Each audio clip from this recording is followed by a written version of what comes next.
It's time for you all to wake up and shift your paradigm. This world is the kingdom of darkness, and we are living in its last days.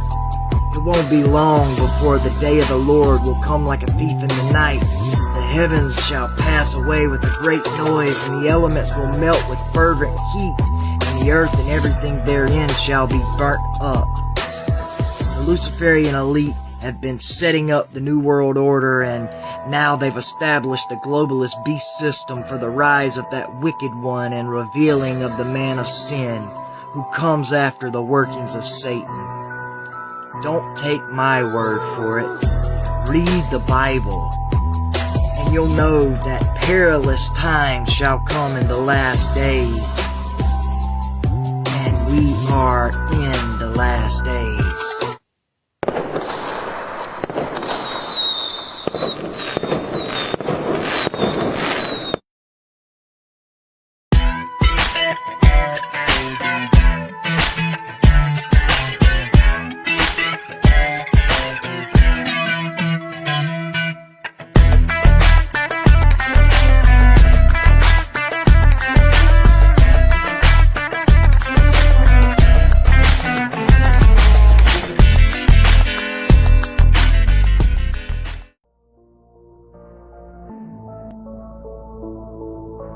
The founding of the New Age movement can be traced back to the 19th century in Theosophy. This is the group that largely popularized this belief that we are heading out of the age of Pisces and into the astrological age of Aquarius, which to them will be an age of unity of humanity, an age of enlightenment, a spiritual age of consciousness, so to speak.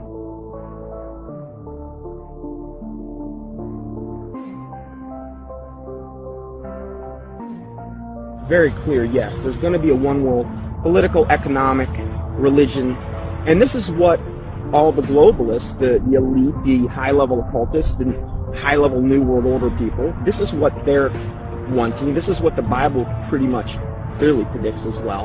And this is obviously what we're moving to. The Freemason and One World Government advocate Zbigniew Brzezinski said the following in his work Between Two Ages, quote, "The technotronic era involves the gradual appearance of a more controlled society. Such a society would be dominated by an elite, unrestrained by traditional values.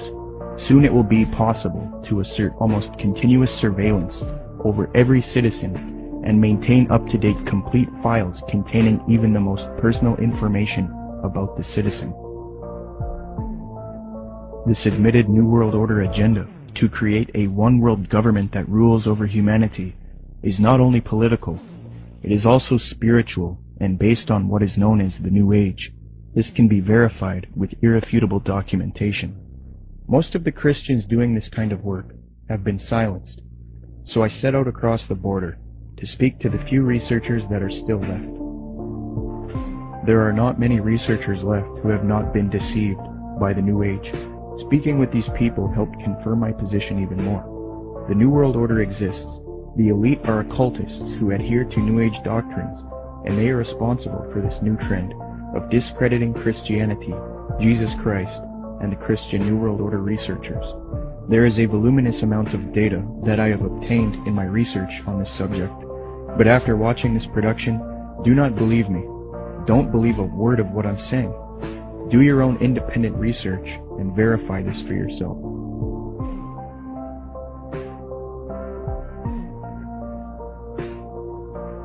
The very word secrecy is repugnant in a free and open society.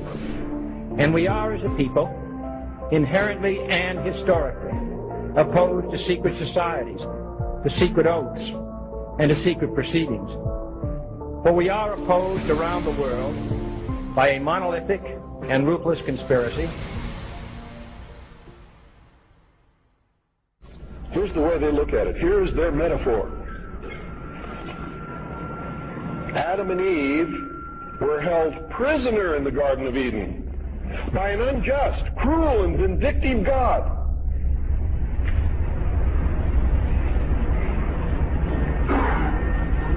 Until Lucifer, through his agent Satan, set man free from this garden by giving him the gift of intellect. Through the use of intellect, man will conquer the earth, will conquer nature, and will himself become God. It's taught in every Masonic temple in this land, every secret brotherhood, every secret society, every mystical temple, every occult organization teaches the Luciferian philosophy.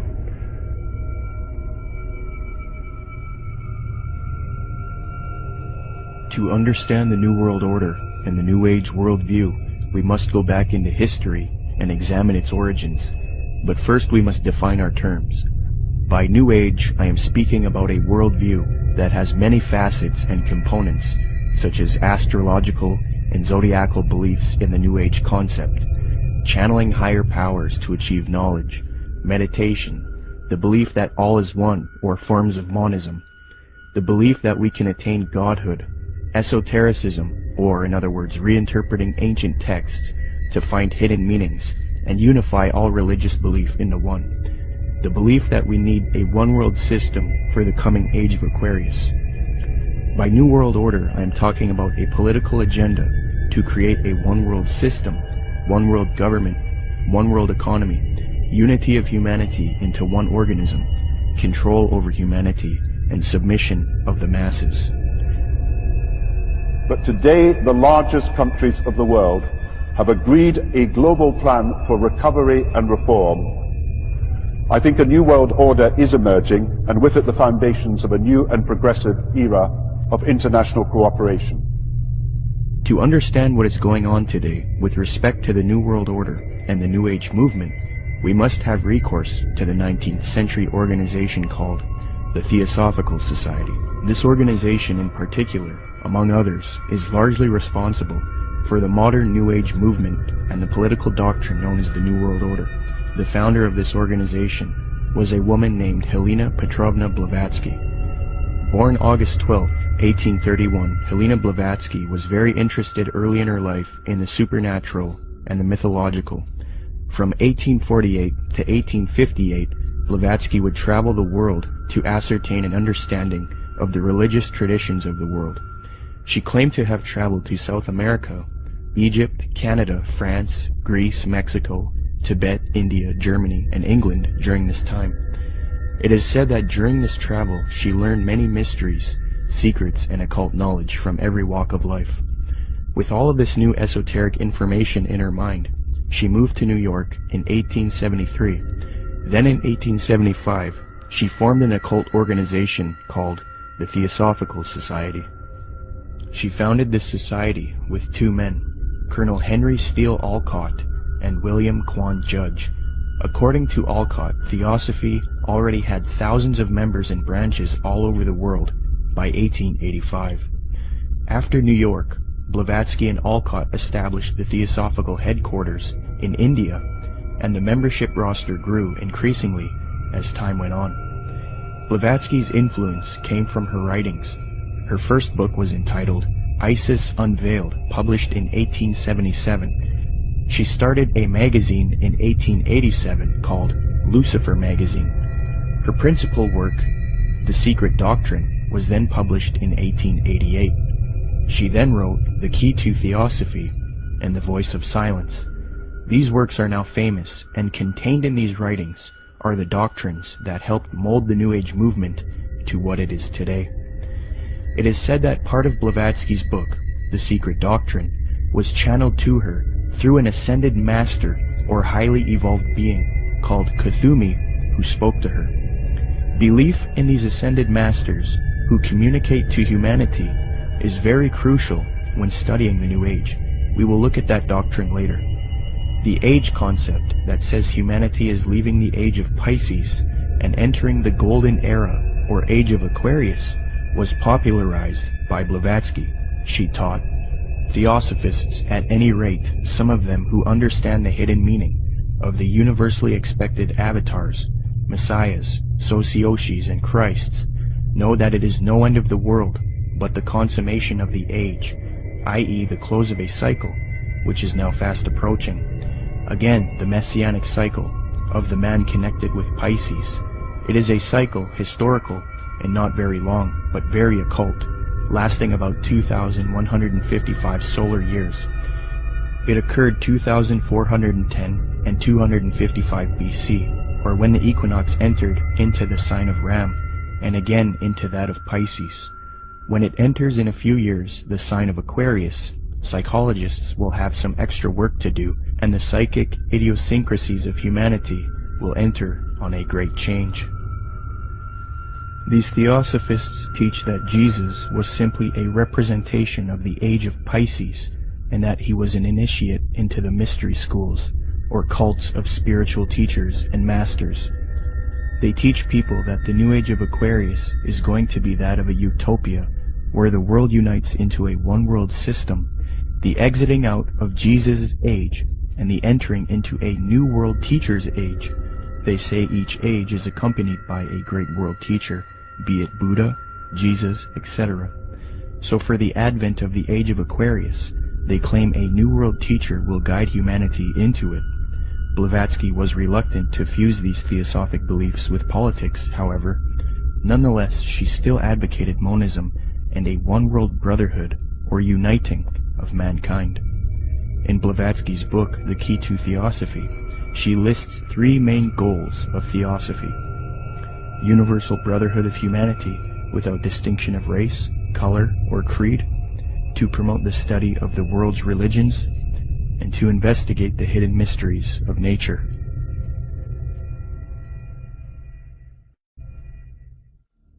As time went on, theosophy got very popular. Many prominent figures would join the Theosophical Society from all over the world, and many popular doctrines of today's New Age movement would be molded and shaped by them. Theosophy is the first major New Age group, and they are largely responsible for many of the modern New Age beliefs, including the belief that Jesus represented the sun god. After studying the occult and the esoteric in depth, I have come to the conclusion that the Zeitgeist movement and the Zeitgeist films are based on Theosophy, Freemasonry, and the New Age. For those who are unfamiliar, in 2007, a man named Peter Joseph released a film called Zeitgeist. This film received millions of views on the internet and became very popular.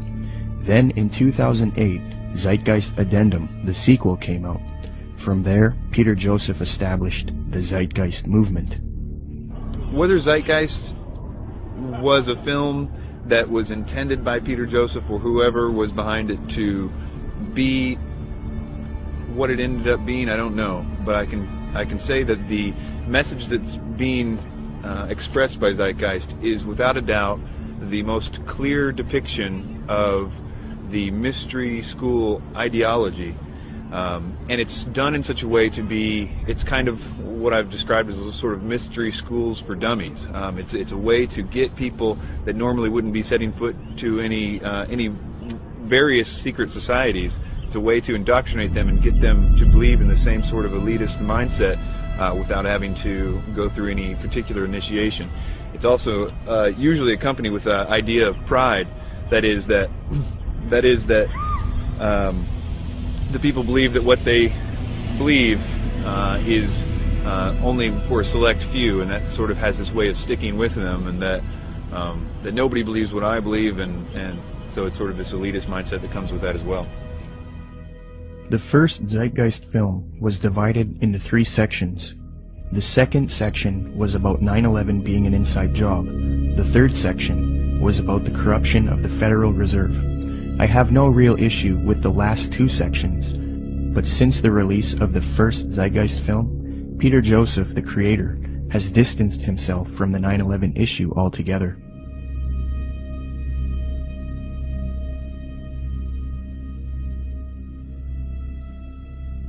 This makes me wonder if the only reason he spoke about 9/11 in the first film was to get the 9/11 Truth movement on board with his agenda.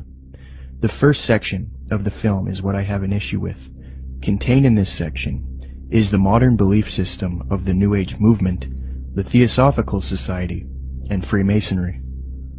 With the Zeitgeist, it's, Satan's good at what he does, bottom line.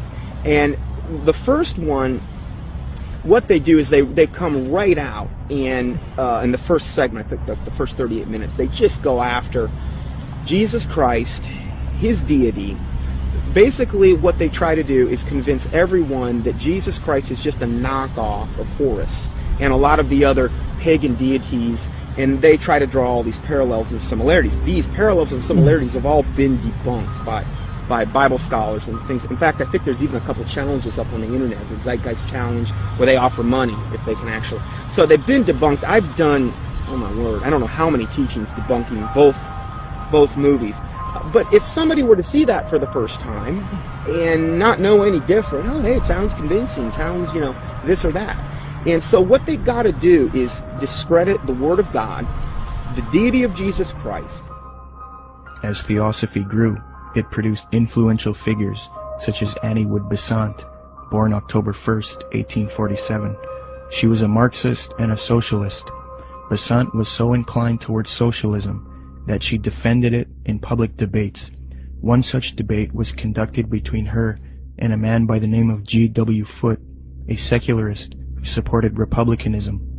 The debate was held at the Hall of Science on February 2nd, 9th, 16th, and 23rd, 1887, a 4-night debate series.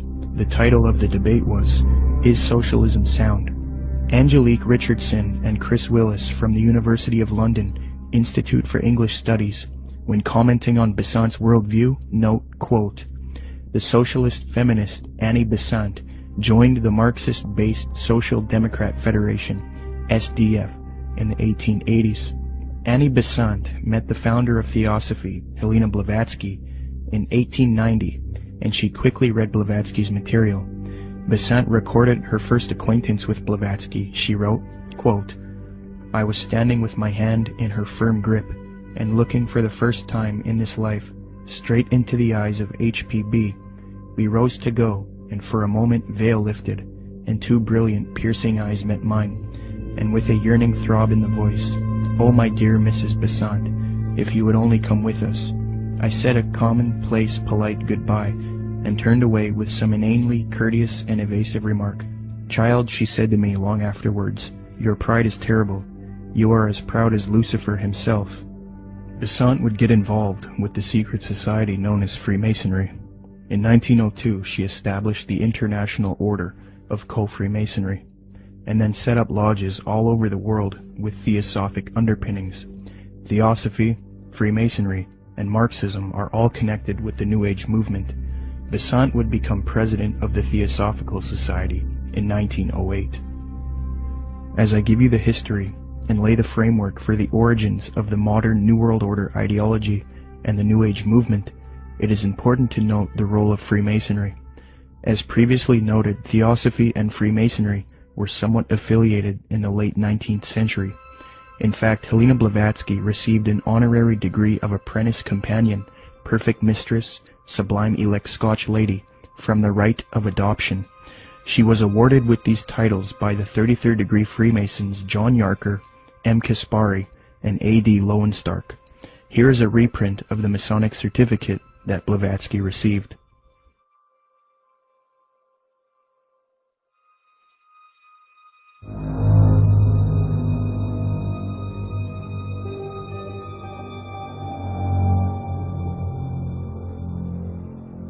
There are many different views on the origins of Freemasonry. I will present the one which I feel is the most evidenced and well documented. Modern speculative Freemasonry wasn't officially established until 1717 in London with the founding of the First Grand Lodge. Prior to that, there were Masonic lodges in the late 16th century. You first have operative Masonry involving those who would work with stone and who were part of a stone guild that built cathedrals and buildings in the Middle Ages. Around the 17th century, these operative Masons started accepting people into their craft who were not simply stoneworkers. Soon Masonry was not simply limited to stoneworkers. They then later developed into modern speculative Freemasonry of today, which involves secret handshakes, codes, symbolism, mythology, and legendary. The earliest documentation of the word Freemason is in the calendar of the coroner's rolls of the City of London. This is dated 1300-1378 AD, edited by Reginald Sharp and published in 1913. Commenting on the origins of Freemasonry, Harry Carr remarks, quote, "It developed in Britain out of the building trades and fraternities, whose history goes back some 600 years in England. I do insist, however, that our present-day speculative Freemasonry is directly descended from the operative Masonry, whose beginnings we can trace back to the earliest record of organization among Masons in 1356. As far back as 1917, as modern Masonry was already 200 years old, people were recognizing the connection Freemasonry and Theosophy had. In the 1917 work Heresies Exposed, W. Host remarks, quote, "Freemasonry viewed doctrinally is Theosophy." With respect to the previously mentioned Zeitgeist films and the Zeitgeist movement, I will demonstrate that after a thorough study into these teachings of Theosophy and Freemasonry, it becomes quite clear that this film and movement, which has captivated so many truth seekers, is nothing more than the externalization of Theosophy, Freemasonry, and the New Age to the public. This is important because if it turns out that Zeitgeist is leading people into Theosophical and Freemasonic ideologies, it means that rather than standing against the New World Order One World Government agenda, like the anti-New World Order movement is supposed to be doing, truth seekers are actually associating themselves with ideologies and organizations that are connected to the New World Order, which I will also demonstrate. I will now qualify this hypothesis since I have laid the foundation for Theosophy and Freemasonry. Theosophists and Freemasons, as part of their esoteric doctrine, taught that Jesus was the sun god, the S-U-N, in the sky, and that he was based on the age of Pisces within the zodiac. The Marxist Theosophist Annie Besant taught her students, quote, "Then the sun retrograded into Pisces at the time of the birth of Jesus Christ, the Pisces influence being shown by cures performed by stepping into pools of water, Christ choosing his first apostles from fishermen," unquote. Similarly, the founder of Theosophy, Helena Blavatsky, taught, quote, "Ichthus, a fish. Some of his early disciples were fishermen. Pisces, a conventional shape for the fish," unquote. The notorious Freemason Manly Palmer Hall taught, quote, "During the age of Pisces, the fish was the symbol of divinity, and the sun god fed the multitude with 2 small fishes."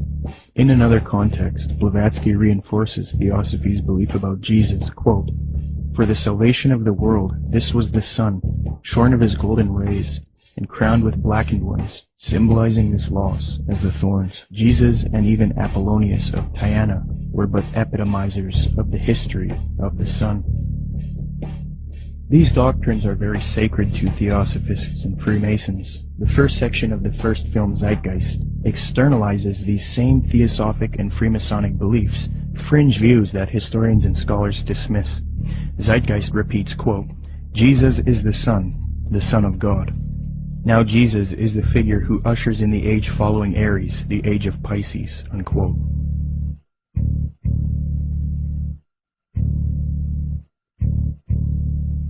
Now, noticing these parallels, one might think that Peter Joseph, the creator of Zeitgeist, was ignorant of the fact that he was indoctrinating people into Theosophic and Freemasonic ideologies.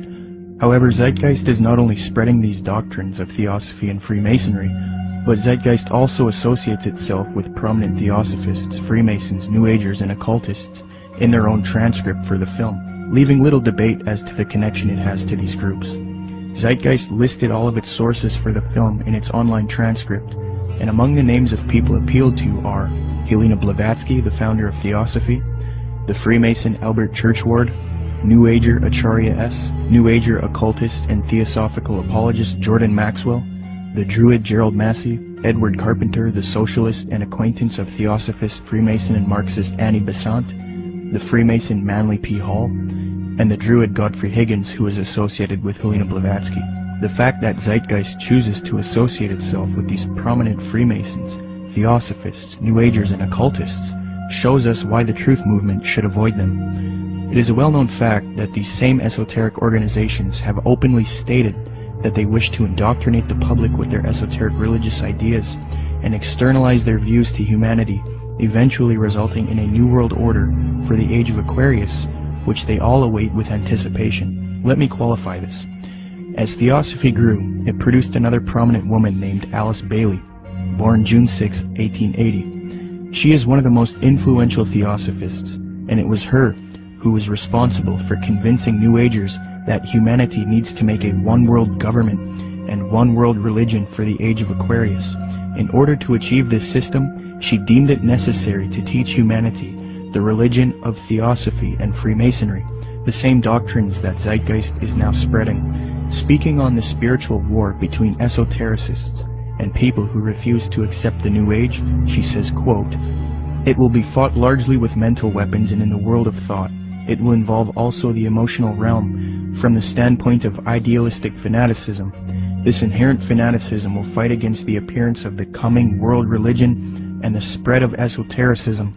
It must not be forgotten that only those souls who are on the probationary path, or the path of discipleship, will form the nucleus of the coming world religion. There is no question, therefore, that the work to be done in familiarizing the general public with the nature of the mysteries is of paramount importance at this time. When the Great One comes with his disciples and initiates, we shall have the restoration of the mysteries and their exoteric presentation as a consequence of the first initiation." Alice Bailey also reveals that Freemasonry is meant to produce advanced occultists and is in accord with the theosophical goals. Quote, "The Masonic movement, when it can be, divorced from politics and social end from its present paralyzing condition of inertia, will meet the need of those who can and should wield power. It is the custodian of the law, it is the home of the mysteries and the seat of initiation. It holds in its symbolism the ritual of deity, and the way of salvation is pictorially preserved in its work.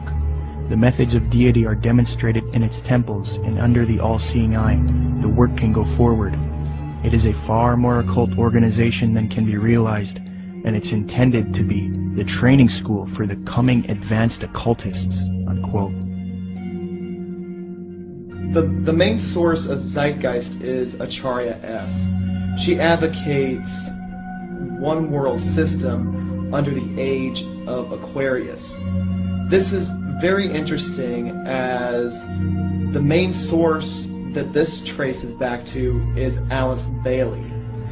You can trace this to one book in particular called The Externalization of the Hierarchy, which advocates this extensively and even openly admits this in the first few pages of that volume. In his book, The Arcana of Freemasonry, the Freemason Albert Churchward that Zeitgeist appealed to gave the following admission, quote, "Can the unity of the world be accomplished by Freemasons? Yes, and by Freemasons only." There is a common misconception about Freemasonry, and that is that many people believe it is merely a friendly fraternity where men meet up to network and socialize. This is partially true, but there are elements of Freemasonry that are not so innocent. The Freemasonic Society was infiltrated in the late 18th century by an organization called the Order of the Illuminati. There's a lot of fictional, embellished information about the Illuminati, but if you sift through all of the data, there are some very important key facts. All historians will grant that the Illuminati certainly existed in Bavaria, Germany, and that it was founded in 1776 by a man named Adam Weishaupt. This organization was a type of revolutionary organization that sought political and societal reform. The order grew and became very popular. It was then outlawed by the patriotic ruler of Bavaria, Duke Karl Theodor. He issued 3 edicts against the Illuminati, the third being in 1787. Illuminati writings were discovered after raids of castles and arrests of members. These writings were then translated from Old High German by 2 men contemporary with the Illuminati, Abe Barrel and John Robison. The writings were published in their works, Proofs of a Conspiracy and Memoirs Illustrating the History of Jacobinism. The writings revealed that the Illuminati wanted a one-world system ruled by them, the overthrow of religion, and the infiltration of Freemasonry to achieve this, so that they could operate under another name and occupation. The founder of this order, Adam Weishaupt, stated, quote, "Do you realize sufficiently what it means to rule in a secret society, not only over lesser or more important of the populace, but over the best of men, over men of all ranks, nations, and religions, to rule without external force, to unite them indissolubly, to breathe one spirit and soul into them, men distributed over all parts of the world. The prolific Freemasonic author and historian Albert Mackey reports, quote, "To give the order a higher influence, Weishaupt connected it with the Masonic institution, after whose system of degrees and esoteric instruction and of secret modes of recognition it was organized. The order at first was very popular, and enrolled no less than 2,000 names upon its registers, among whom were some of the most distinguished men of Germany. It extended rapidly into other countries, and its lodges were to be found in France, Belgium, Holland, Denmark, Sweden, Poland, Hungary, and Italy. The original design of Illuminism was undoubtedly the elevation of the human race, but it cannot be denied that in the process of time, abuses had crept into the institution, and that by the influence of unworthy men, the system became corrupted. So fused with Freemasonry in the 18th century was the doctrine of elitism and globalization, the overthrow of religion, namely Christianity. The question is, did the Illuminati cease to exist after it was outlawed in Bavaria, or did it live on? According to historians like Mackey and others, the Illuminati infiltrated Masonic lodges all over Europe before it was persecuted by the Bavarian government. So with that in mind, how could the Bavarian government stop this order if it was already all over Europe? The answer is they couldn't have.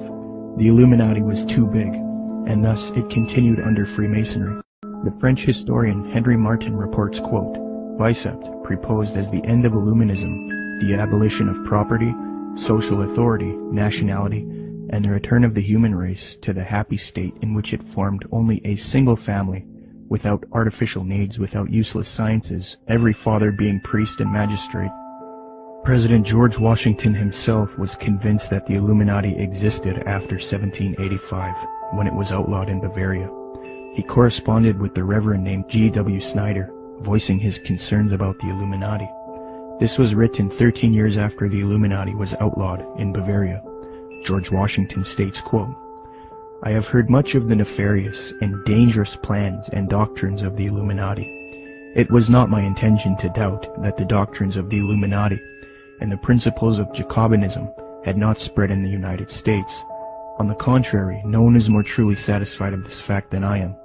The idea that I meant to convey was that I did not believe that the lodges of Freemasons in this country had, as societies, endeavored to propagate the diabolical tenets of the first or the pernicious principles of the latter, if they are susceptible of separation, that individuals of them may have done it, or that the founder or instrument employed to found the democratic societies in the United States may have had these objects and actually had the separation of people from their government in view, is too evident to be questioned."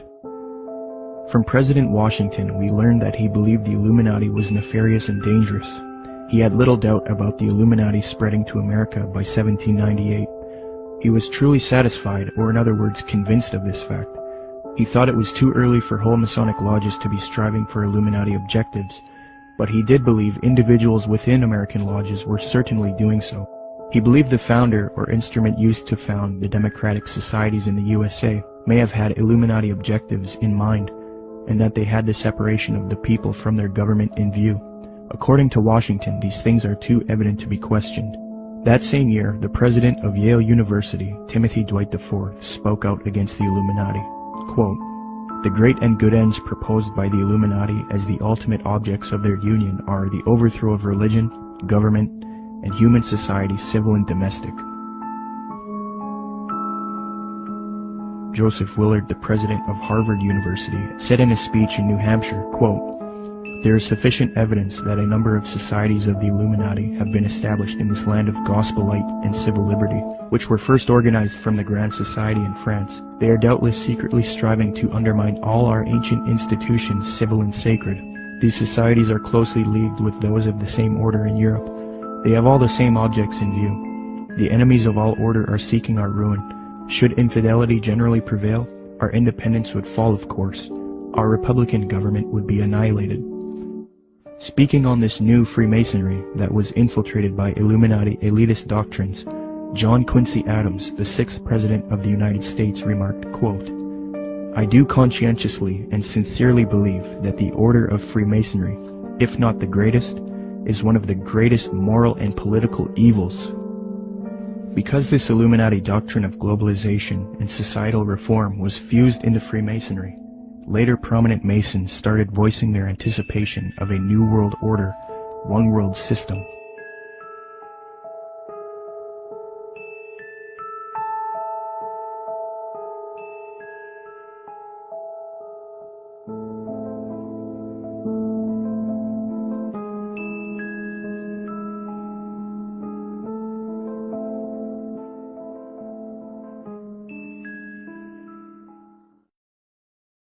Freemasonry is just one of many ways to get people into the occult.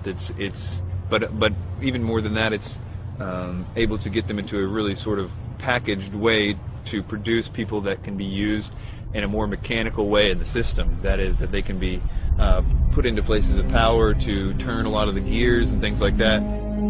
Let me demonstrate that the high levels of Freemasonry and Theosophy are now simultaneously striving for a new world order, one world religion.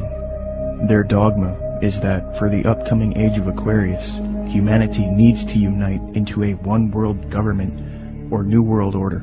The former Supreme Grand Master of the Fraternity of the Rosy Cross, or FRC, Reuben Swinburne Clymer, wrote in his work Ancient Mystic Oriental Freemasonry, quote, "Mystic Masonry is not only the key to the religion taught to all men in all ages from the very beginning of conscious life up to the present, but it holds the keys to these religious and is, in fact, the very repository of religion itself.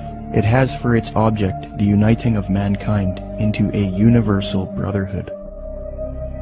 The 19th and 20th century Freemason and Rosicrucian Arthur Edward Waite admitted that secret societies he was involved with control political, scientific, and religious affairs. Waite believed that these societies always existed in every nation and are connected to modern societies, which I believe can be disputed. But nonetheless, he stated the following in his work, The Real History of the Rosicrucians, quote, "Beneath the broad tide of human history, there flow the stealthy undercurrents of the secret societies, which frequently determine in the depths the changes that take place upon the surface. These societies have existed in all ages and among all nations, and tradition has invariably ascribed to them the possession of important knowledge in the religious, scientific, or political order according to the various character of their pretensions." Unquote. The official Freemasonic Scottish Rite magazine, entitled The New Age Magazine, admits that it is for a new world order, new world religion, and new age. Quote, "Great God our King has chosen the great American public schools to pave the way for the new race, the new religion, and the new civilization that is taking place in America. Any mother, father, or guardian who is responsible for the taking away of the freedom of mind, freedom of will, or freedom of spirit is the lowest criminal on earth, because they take away from that child the God-given right to become part of God's great plan in America for the dawn of the new age of the world." 33rd degree Freemason Manly Palmer Hall advocated world government, quote, "The new Atlantis sets forth an ideal government of the earth. It foretells that day when in the midst of men there shall rise up a vast institution composed of the philosophic elect, an order of illumined men band together for the purpose of investigating the laws of life and the mysteries of the universe. The age of boundaries is closing, and we are approaching a nobler era when nations shall be no more, when the lines of race and caste shall be wiped out, when the whole earth shall be under one order, one government, one administrative body." Unquote. Alice Bailey, the prominent theosophist, stated, quote, "The new era is coming. The new ideals, the new civilization, the new modes of life, of education, of religious presentation, and of government are slowly precipitating, and nothing can stop them." N. Sri Ram, a prominent theosophist and New World Order advocate, stated, quote, "Let us first consider the restoration of the mysteries. It is well known among members of the co-Masonic movement that its work has been faithfully continued up to the present, and that its number of lodges has steadily increased. I imagine that at such an auspicious time, when the inner and outer worlds will have come much nearer together, some of the great leaders of the hierarchy might take part in the outer work of reconstruction and will then become the recognized leaders of the new world government, unquote.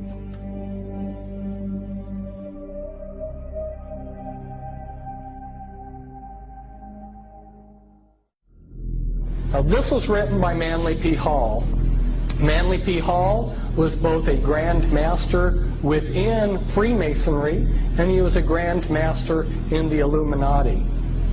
And he says, all of sincere heart will find consolation in the conviction that powers beyond and above human corruption continue to administer the destiny of the globe. It would be a mistake to confuse the governing bodies with the various sects which pretend to authority but give no indication or proof that they can manage efficiently even their own affairs. Now, Manly P. Hall knows who he's referring to here because he's part of that secret body. But of course, he speaks positively of it. The Zeitgeist films and movement have more ties to Theosophy and Freemasonry. At just 2 minutes into the second Zeitgeist film, Zeitgeist Addendum, a lecture of a man by the name of Jiddu Krishnamurti is played. Jiddu spent much of his childhood in southern India. Jiddu's father was a member of the Theosophical Society in southern India. When Jiddu was a boy, he was discovered by the Theosophist C.W. Ledbetter. Ledbetter was a man who was brought up on charges of immoral behavior with young boys, yet he still had a close relationship with the president of Theosophy, Annie Besant. Ledbetter and Besant would adopt Jiddu and take him to England. They raised him and brainwashed him into the Theosophic esoteric teachings. They were convinced that he was their return of the Christ and that he would lead humanity into the age of Aquarius as the world teacher for the New Age. Jiddu thought he was the Christ for many years due to being brainwashed, and he would give lectures speaking with authority on esoteric and occult matters. However, Jiddu became reluctant, and after many years decided not to be the Christ of Theosophy. He was a false Christ, and he later departed from Theosophy. He did retain connection with Theosophists, and devoted the later part of his life to giving lectures on New Age spirituality. He authored many books on the subject as well. The fact that Zeitgeist would include this man in their film, knowing his deep connection with Theosophy, should demonstrate to everyone the New Age esoteric nature of the Zeitgeist films and movement. One of the main claims of Zeitgeist is that the gospel story of Jesus is derived from the stories of previous pagan gods. They attempt to draw parallels between Jesus and these other gods to try to show that the story of Jesus is just a copycat story. Subsequently, these claims have all been debunked by scholars and historians. Zeitgeist appealed to Acharya S. for this theory. These claims can be found in her book, The Christ Conspiracy. Interestingly, it was the founder of Theosophy, Helena Blavatsky, and the Marxist Theosophist Annie Besant who popularized these types of arguments and inserted them into the New Age movement. The emphasis is removing uniqueness from Jesus Christ in Christianity because to the New Ager, humanity is leaving Jesus' age of Pisces, which they believe is now evil. According to them, many people are still stuck believing in Christianity, holding the world back from their new spirituality. So what better way to fix this problem than to discredit the avatar of the previous Piscean age, Jesus Christ? They will even go as far as to say Jesus never existed in order to lead people away from Christianity. Thus the masses are now on board with the new Aquarian world order. Even modern New Agers around today will utilize this deception. New Age spokesman and disciple of Alice Bailey in Theosophy, Benjamin Krem states, quote, "The 5 major initiations which take one to liberation have their symbolic enactment in the life of Jesus. That is what the gospel story is really about. It is a very ancient story and has been presented to mankind again and again in different forms long before the time of Jesus," unquote. When one compares Acharya S.'s book The Christ Conspiracy to Helena Blavatsky's book Isis Unveiled Volume 2, it becomes quite clear where Acharya got much of her material. For extensive rebuttals to this copycat thesis, see the following books, videos, and articles. The 3 things that Zeitgeist adopts from Theosophy and Freemasonry with respect to theology are 1. The belief that the story of Jesus was copied from other religions. 2. That Jesus is a representation of the Son. And 3. that Jesus ushered in the age of Pisces. It makes sense why theosophists would spread these views, because they want a world system for the age of Aquarius, and in discrediting Christianity and connecting Jesus to astrology, they can get apostate Christians on board. But why then does Zeitgeist spread this propaganda? Interestingly, the creator of Zeitgeist, Peter Joseph, has wanted a world system or utopia paradise on earth since the release of the first Zeitgeist film. And as far as the spiritual aspect of life, you know, we're all pure spirituality. Of course there's something outside of understanding, because we're just a fragment inside this larger whole. I end Zeitgeist with a very positive note. We're talking about the consciousness, the whole consciousness, because you can scientifically orient yourself and even more importantly, spiritually orient yourself into a collective consciousness to realize that we're all one organism. And the moment people stop dividing themselves up and generating religious division, political division, the moment people stop fighting amongst themselves, is the moment paradise will dawn.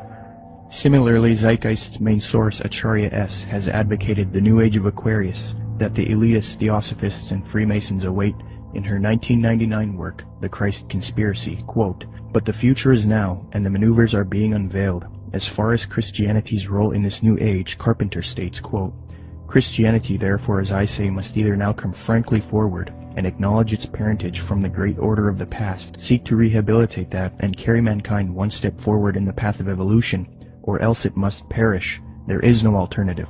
Despite the vilification of the so-called New Age movement, the fact is that we are entering into a new age. The age referred to in the gospel tale is that of Pisces, and through contrivance and duplicity, coercion and slaughter, the fish god Jesus, the Piscean solar avatar, has indeed been with us, but now it is the close of the age, and his time is over. As Hancock says, we live today in an astrological no man's land, at the end of the age of Pisces, on the threshold of the new age of Aquarius.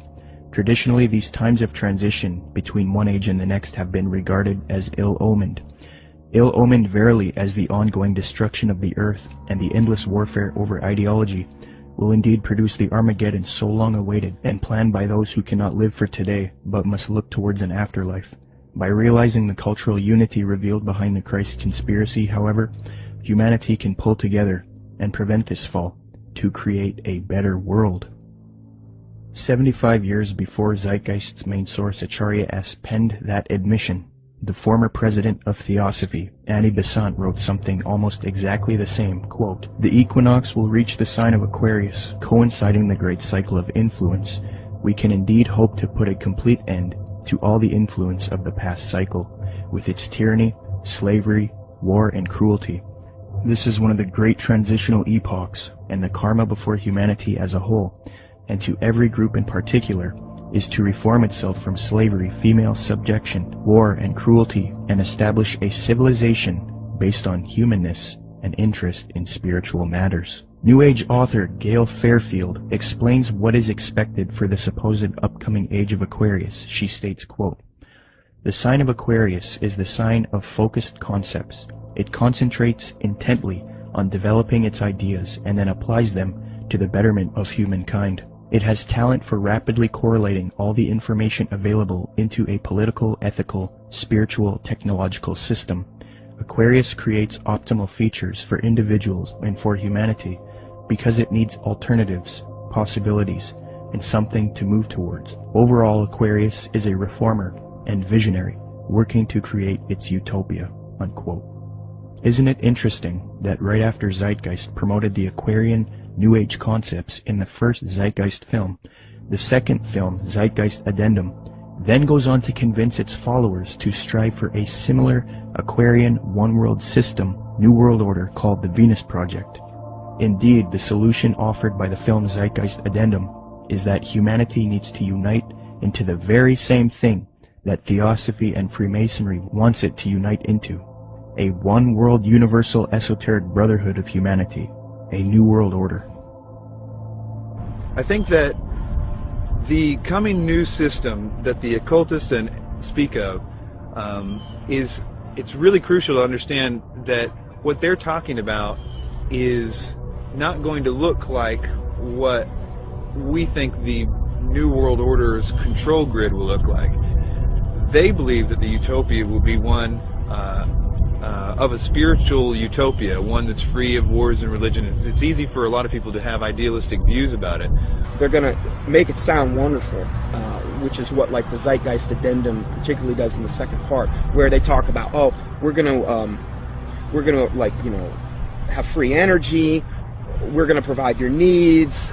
There's been talk about erasing all debts. That's more the Venus Project is more what is it Jacques Vallée?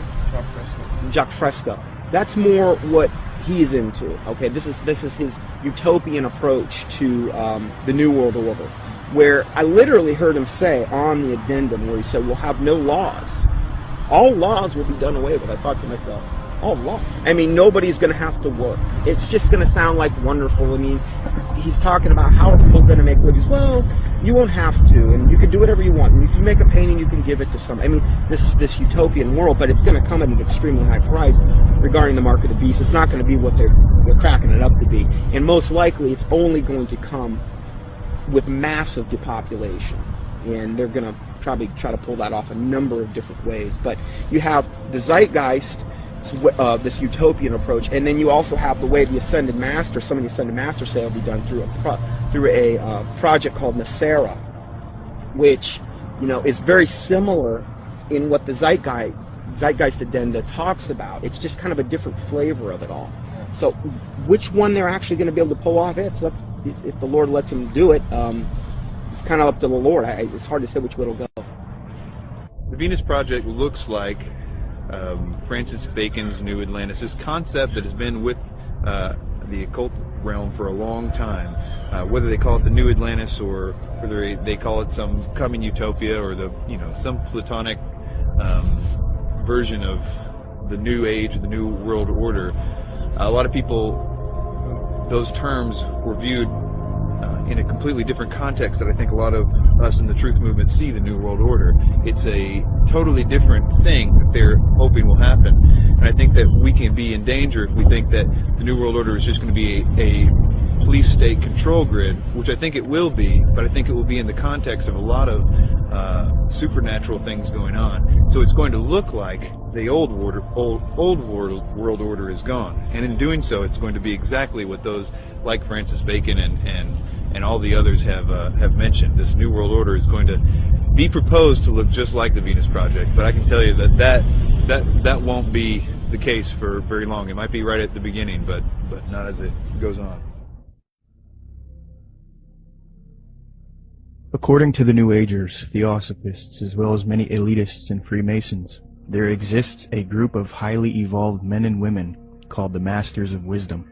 These powerful groups claim that Buddha, Krishna, Muhammad, and Jesus were all masters of wisdom, and that a being named Maitreya is the leader of these beings, who in turn is subject to the true leader, Sanat Kumara. New Age Theosophist Dane Rudhar concedes that the leader of the masters, Sanat Kumara, is in fact Satan, according to the esotericists. Quote, Satan is an anagram for Sanat Kumara, who in the esoteric philosophy of India is the Promethean being who gave mankind the fire of self-conscious and independent individual selfhood, unquote. John Michael Greer in the New Encyclopedia of the Occult notes, quote, Satan has a possible echo in theosophic lore, where the Lord of the world, the spiritual ruler of the earth, and the head of the Great White Lodge is Sanat Kumara, a lord of the flame who descended to earth from Venus in a fiery chariot some 6 million years ago, unquote. Helena Blavatsky taught her students that it is actually Satan who is God, the Messiah, and that Jehovah is the evil one. She stated, quote, It is but natural, even from the dead letter standpoint, to view Satan, the serpent of Genesis, as the real creator and benefactor, the father of spiritual mankind. For it is he who was the harborer of light, bright radiant Lucifer, who opened the eyes of the automation created by Jehovah, as alleged, and he who was the first to whisper, In the day ye eat thereof, ye shall be as Elohim, knowing good and evil, can only be regarded in the light of a savior, an adversary to Jehovah, the personating spirit.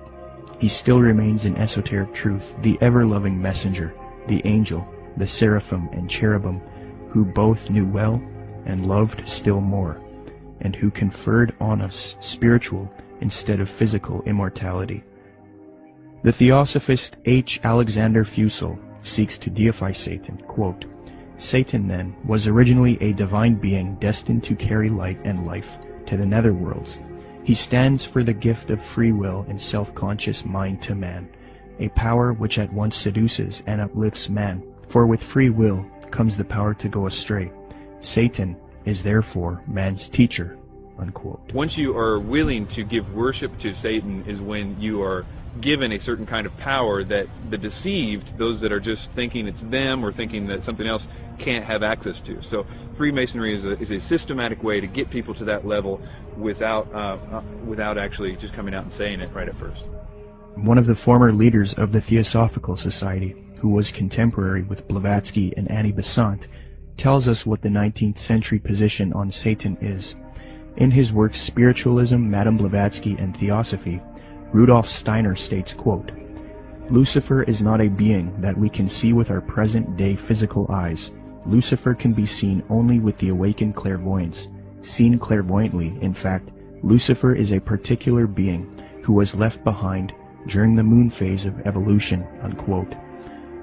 N. Sri Ram, who often gave lectures at the United Nations, a major theosophist and writer for Lucifer magazine, clarifies, quote, The adversary, or Satan, is no other than Lucifer, the light-bearer, the bright morning star.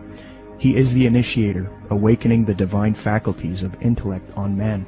He is the king of the fallen angels, spirits from higher spheres, who descended among primitive mankind of the third race, to develop in man and endow him with his self-conscious mind, or manas. Unquote. Theosophy teaches that Satan or Lucifer is actually a divine being who saves humankind and brings him consciousness. Many modern influential New Agers who are deceived by Theosophy repeat the same theme. David Spangler admits that Lucifer is a being that New Agers honor, and the light of Lucifer is the light of God. Quote, The true light of Lucifer cannot be seen through sorrow, through darkness, through rejection. The true light of this great being can only be recognized when one's own eyes can see with the light of the Christ, the light of the inner sun. Lucifer works within each of us, trying to bring us to wholeness. And as we move into a new age, which is the age of man's wholeness, each of us, in some way, is brought to that point which I term the Luciferic initiation, the particular doorway through which the individual must pass if he is to come fully into the presence of his light and his wholeness. Lucifer comes to give us the final gift of wholeness. If we accept it, then he is free, and we are free. That is the Luciferic initiation. It is one that many people now, and in the days ahead, will be facing, for it is an initiation into the new age. It is an initiation of leaving the past and moving into the new, shedding our guilts and fears, our anxieties, our needs, our temptations, and becoming whole and at peace, because we have recognized our inner light and the light that enfolds us, the light of God. Unquote. So indeed the Luciferian doctrine is fused into the New Age movement due to Theosophy. Along with this doctrine is the belief that because of Satan, man is now thinking he will evolve, conquer the world, conquer nature, and become a god. The Freemason W. L. Wilmhurst bolstered the fact that Freemasonry is aimed at creating god men. The purpose of initiation is attaining godhood, he states, quote, The height of the lodge, even as high as the heavens, implies the range of consciousness possible to us. When we have developed our potentialities to the full is infinite. Man who has sprung from the earth and developed through the lower kingdoms of nature to his present rational state has yet to complete his evolution by becoming a godlike being and unifying his consciousness with the omniscient, to promote which is and always has been the sole aim and purpose of all initiation. Unquote. Danny and Englewood, you're on the air. Go ahead. Yeah, you're going to take this the wrong way, Peter J., director of Zeitgeist, but what you just said sounds exactly like Satanism. Not saying that you are satanic. I don't believe in Satanism. If you want to use that word, you know what Satanism that's your own idea. Satanism is? Atheists. People who do not believe in a God. People who believe that man is a God. That's what Satanism is. You are God. Okay, then you are a Satanist. You are God. You are God. You are God.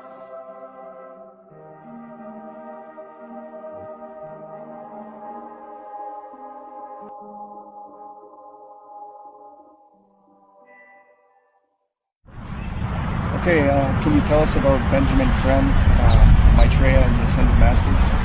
Okay, well, Benjamin Creme was born in 1922, and in 1959 he was contacted by one of the masters, Ascended Masters. They don't really get real specific who actually contacted him first, but what they did is asked him if he wanted to participate in this coming, where he would actually talk about and be kind of like the John the Baptist for becoming Maitreya, as they called him.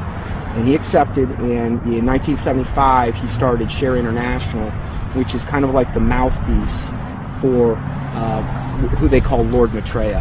And in 1977, Maitreya actually made, according to them, his physical appearance, where he came from the Himalayas, and supposedly he occupied a body, came in on a plane from the Himalayas, and they even used that whole thing about him coming from the Himalayas in 1977 to say that this fulfills the Bible scriptures where it said he will come in the clouds, which is such a joke. But so Maitreya has really been, or Benjamin Creme has really been, like, again, the kind of like the false version of John the Baptist for Maitreya ever since. Really, he's went around, lectured. He lectures at different various occult groups. He lectures at Masonic halls and these types of things, places where he feels comfortable at. And he's been trying to herald in Maitreya for a long time. They've made many predictions where, they said, okay, he's most likely going to appear within this time frame, and most of the time they've just got everything wrong. So they'll say, well, he could appear any moment, but we don't really know when. The New Age religion, folks, is going to have a worldwide leader, a charismatic political and religious leader that they call Lord Maitreya. At least so far that's who they call him, or that's what they call him. This individual, as far as I know, has not made his public appearance yet, but the New Agers claim that he is on the earth at the present time. They claim that he came to live with the Asian community in East London, England, in July 1977 by descending from his ancient retreat in the Himalaya mountains along the border of India and Tibet. They further believe that his imminent emergence into full public view is assured. They also claim that this individual is the one that the Christians call Christ, the Jews call the Messiah, the Buddhists call the fifth Buddha, the Hindus call Krishna, and the Muslims call the Imam Mahdi. In other words, all of the major religions of the world are awaiting the arrival of this one individual. And they say that he is on the earth now, patiently waiting for the appointed time to reveal his existence to the peoples of the world. They say that he will apparently assume the leadership of all of these religions, and when he does, he will create a one-world religion. The New Agers have written that in the esoteric tradition, previously defined as being intended for or understood by only a chosen few as an inner group of disciples or initiates, in other words, the esoteric means hidden. They claim that the word Christ is not the name of an individual, but the name of an office or function within the spiritual hierarchy of masters. They claim that the masters are a group of perfected men who have guided human evolution from behind the scenes for centuries, and they believe that this Lord Maitreya is that Christ. Now, Manly P. Hall has written of this individual by identifying him as, quote, the way, the truth, and the life, which coming to every life redeems all who accept it, unquote. Since Jiddu Krishnamurti, featured in Zeitgeist Addendum, failed as the world teacher responsible for ushering in the Age of Aquarius one-world system, Theosophists, Freemasons, and occultists have been waiting for their world teacher since then. Well, on January 9th, 1959, a student of Alice Bailey and Blavatsky, who was already familiar with the doctrine of the Ascended Masters, Benjamin Creme, would come into contact with powerful forces who would appoint him to introduce Maitreya, the world teacher, to humanity. Krem's first experience is as follows. On January 3rd, 1959, Krem became possessed by an energy, and a message from an outside force said to him, "Go to Blackfriars Bridge, south side, Blackheath side, on January 9th, 9:30 p.m. So on January 9th, 1959, Benjamin Krem followed these instructions and crossed Blackfriars Bridge in London, walking to the south side. There was no one about. It was deserted. There was a car waiting at the far end of the bridge. He walked beside the car and looked inside of it. There were some people in it who he did not know, but one of them was a man who told him he had been receiving messages from the Ascended Masters. From there, Krem started receiving messages again from this force, who he now believed were these Ascended Masters that Theosophy invented. This entity told Krem to pull out his tape recorder. It began giving Krem long dictations, which he repeated into the tape recorder. The entity said, "Now our master Maitreya himself has something important to tell you." Krem then claimed to be overshadowed by Maitreya, this leader of the Ascended Masters. In a sense, he was possessed by Maitreya. Krem claims that the experience was that of total identification with everything and everybody in the world, a kind of universal experience such as he had never felt. He was filled with a foreign tremendous energy. Krem claimed to have seen a vision of himself in the future, as well as Maitreya, the world teacher, who ushers in the age of Aquarius, one world system. Later he was instructed that he would help introduce Maitreya to the world. Since then, Krem started an organization called Share International. They have a website as well. It is aimed at promoting Maitreya and the teachings of Theosophy and the New Age.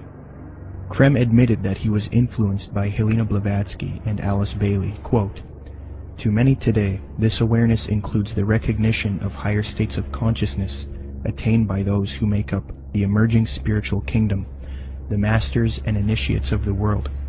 Their existence was first revealed in modern time by H.P. Blavatsky, co-founder of the Theosophical Society, as long ago as 1875. A more detailed communication about the masters and their work was given by Alice A. Bailey between 1919 and 1949. In her book The Externalization of the Hierarchy, she revealed the existence of a planned return to physical plane work and activity by this group of enlightened men, which return, I submit, has already begun." I think that what Blavatsky wrote down, even by her own admission, was not written by an Ascended Master, and I don't think that Ascended Masters exist. She was being deceived, regardless of what we think. We have to at least believe her and the others involved in the high levels of the Theosophic movement, that what they got, the core levels, their secret doctrine, was given to them by off-world entities. The research becomes, who are these off-world entities? And this is the other part of that research. Is what those entities said true or not? I understand that it's very poetic. It's very easy and seductive to believe, because when you read some of her stuff or some of the other stuff that's written directly from demonic entities, it's extremely seductive. We must understand that these beings are thousands of years older than us, and they're very smart. We're no match for them. The smartest of us are no match for the intellect of them, but their desire is to deceive us. So we are outmatched in this regard. So that's why it's seductive when we read it. The most current thing that they're doing right now has been since last December, this supposed star sign, which is really, again, they just try to knock off from the Bible as much as they possibly can. This is like a knockoff of the Star of Bethlehem in the Bible. And in that, they're saying that there's going to be these, what they call star-like luminaries in the sky. 4 of them that are in different quadrants of the earth. They're 5 times the size of a football field, according to them. And people are seeing these things, and they've got a whole, up on shareinternational.org, they've got a whole section devoted to this, where people are sending in pictures of stars, and what they are, spaceships. That's what they're admitting to at this point.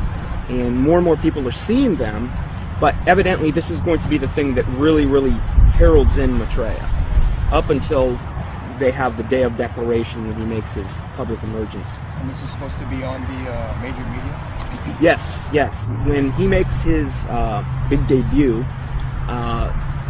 what they've said is they've already secured an interview with a major U.S. TV network, and then one in Japan, I believe, as well. So during this time, he's going to, the day of declaration, supposedly he's going to basically telepathically communicate with masses and masses of people. They supposedly will hear them in their own language. They'll be able to comprehend him. Supposedly they'll feel this infinite love. And there will be many also supposed miraculous healings taking place around the world at the same time. And most likely, this day of declaration will come on the heels of some or multiple cataclysmic events, most likely the first thing being an economic meltdown, which is what he's predicted way back from the 90s. And what does Maitreya promise? What does he want to achieve? What are his goals? Well, you know, if you look at the word Share International, which is the name of the site, you know, if you read what he says, he wants the world resource sharing of the world. He doesn't want there to be any, supposedly, any inequalities of the world.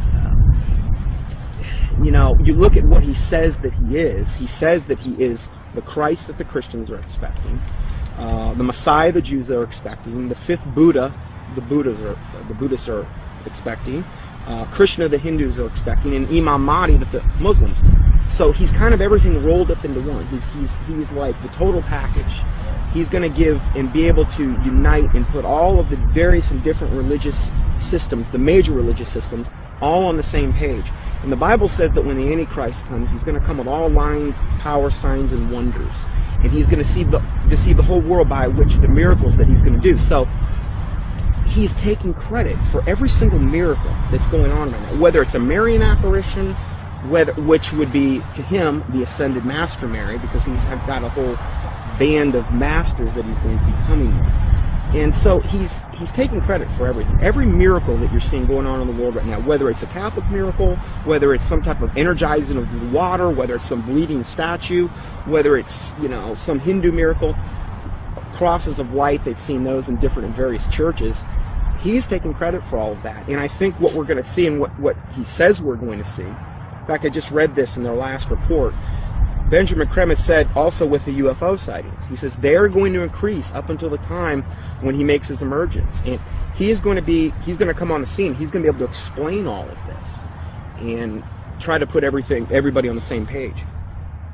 My personal belief is that the Antichrist, or the world teacher, will seem to actually be Christ, in the sense that he will seem to destroy some old system and some old bad leader. And I think that it will somehow be tied to, I don't know, this is my guess, but it will somehow be tied to some sort of fake or alien invasion or presence of some sort. I don't know if Maitreya fits all those characteristics, but I wouldn't doubt it for 1 minute if he was. My personal opinion is that Krim is somebody who is being talked to by entities and is doing what he's told to be doing.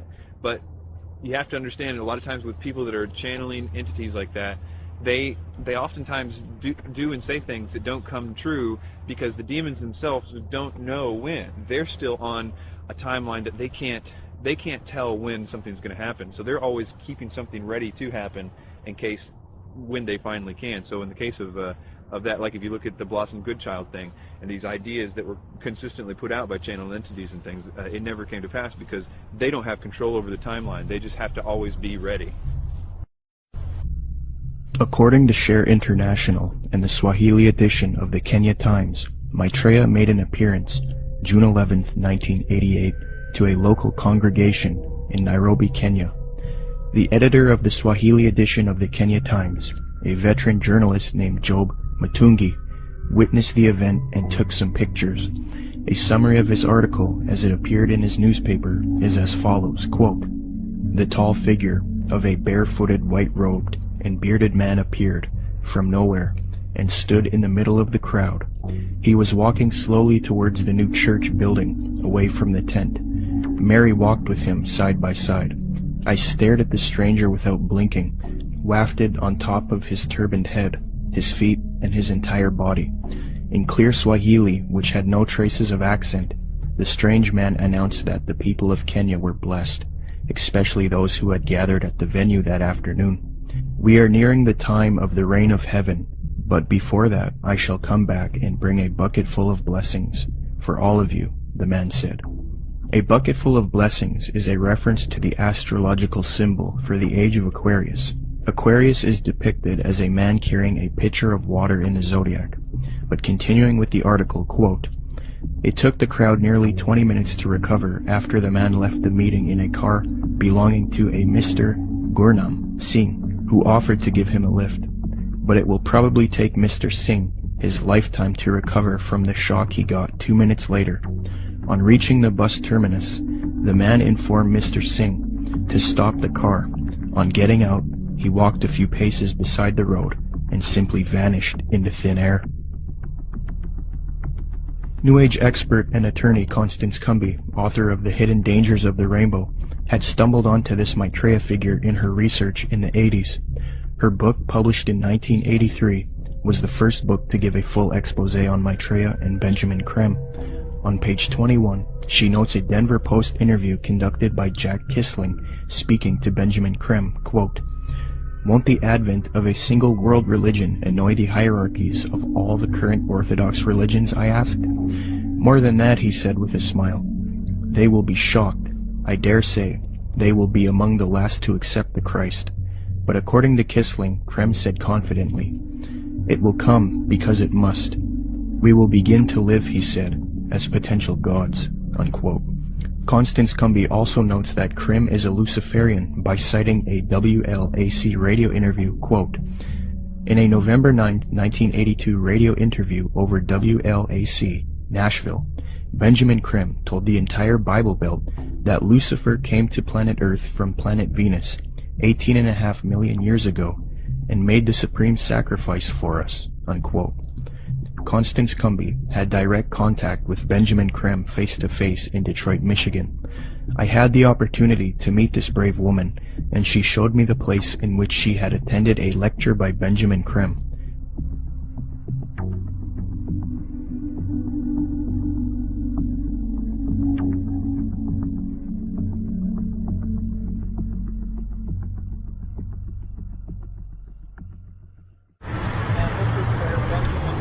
Spoke to a packed crowd November 4th, 1981, and Bread for the World was out there, had tables, Oxfam, every group you could think of was sitting out there. They were passing out brochures. The brochure is reproduced in both of my books. Benjamin Creme came in. He gave some kind of a hand signal that looked something like that, and I thought at first he was waving to somebody, but the crowd appeared to flip into a trance. And then he started speaking, and he was rotating his head. I can't even come close to, it was as close to a 180-degree spin of a head as I've ever seen. How his head didn't snap off, I'll never know. And then he started talking and laying out what they were doing, and the crowd was thoroughly under several degrees of hypnosis. I knew many people in that crowd from political circles and social circles in Detroit for many years, and I talked to some of them, and the common denominator was they had all been through one kind of mind control course or another, one type of New Age class or another. I talked to a fellow behind me, Al Banks, and I said, he was a film producer doing much of what you're doing now. And I said, "Al, I know what I'm doing here tonight. What are you doing here?" And he said, "Because, Connie," he said, "I'm taking a course in miracles at Unity." He said, "I've joined Unity. We're all required to take a spiritual growth class. I've taken a course in miracles. It was a class requirement that we be here tonight." And then he said, "You know, Connie, I would have thought a progressive person like you would have joined Unity a long time ago." Well, then I started explaining to him exactly why I haven't, and he snapped, the glaze snapped off his eyes for a little bit. He thanked me for telling him. And then Creme came in and started doing his thing. And at the end of the evening, they had been promised a an appearance by Maitreya the Christ channeled through Benjamin Creme himself, that Maitreya would speak through Benjamin Creme. And Benjamin Creme asked everybody to join in the recitation of the Great Invocation. I told the woman standing next to me, I will not say the Great Invocation with you. I will say my own prayer. And she was a nice little prim, proper looking black lady. Could have been active in any Black Baptist church in Detroit from her appearance. And she said, no, that's all right, honey. We all have our own paths to God. I said, the reason I will not say the Great Invocation with you, the scriptures clearly said that the Antichrist would come denying that Jesus was the Christ. I said, Benjamin Creme has denied it all evening and said Jesus was not the Christ and this Maitreya was. And the woman said what Benjamin Creme had said. She said, there's been many Christs. I said, there's been one, and his name is Jesus. And people turned from rows around and looked at me like I was crazy. And so then Benjamin Creme came in, and he started the nearly close to 180 degree spin of his neck again. And the crowd's hypnotic trance appeared to deepen, and he started out from the point of light within the mind of God, may light spring forth ever. And I went nice and clear, and I'll tell you, the acoustics in that building are wonderful. I said, Our Father, who art in heaven, hallowed be thy name. Thy kingdom come, thy will be done. And I did that each and every stanza. And they got down to the last part, said, may light and love and power fulfill the plan on earth, and may it seal the door where evil dwells.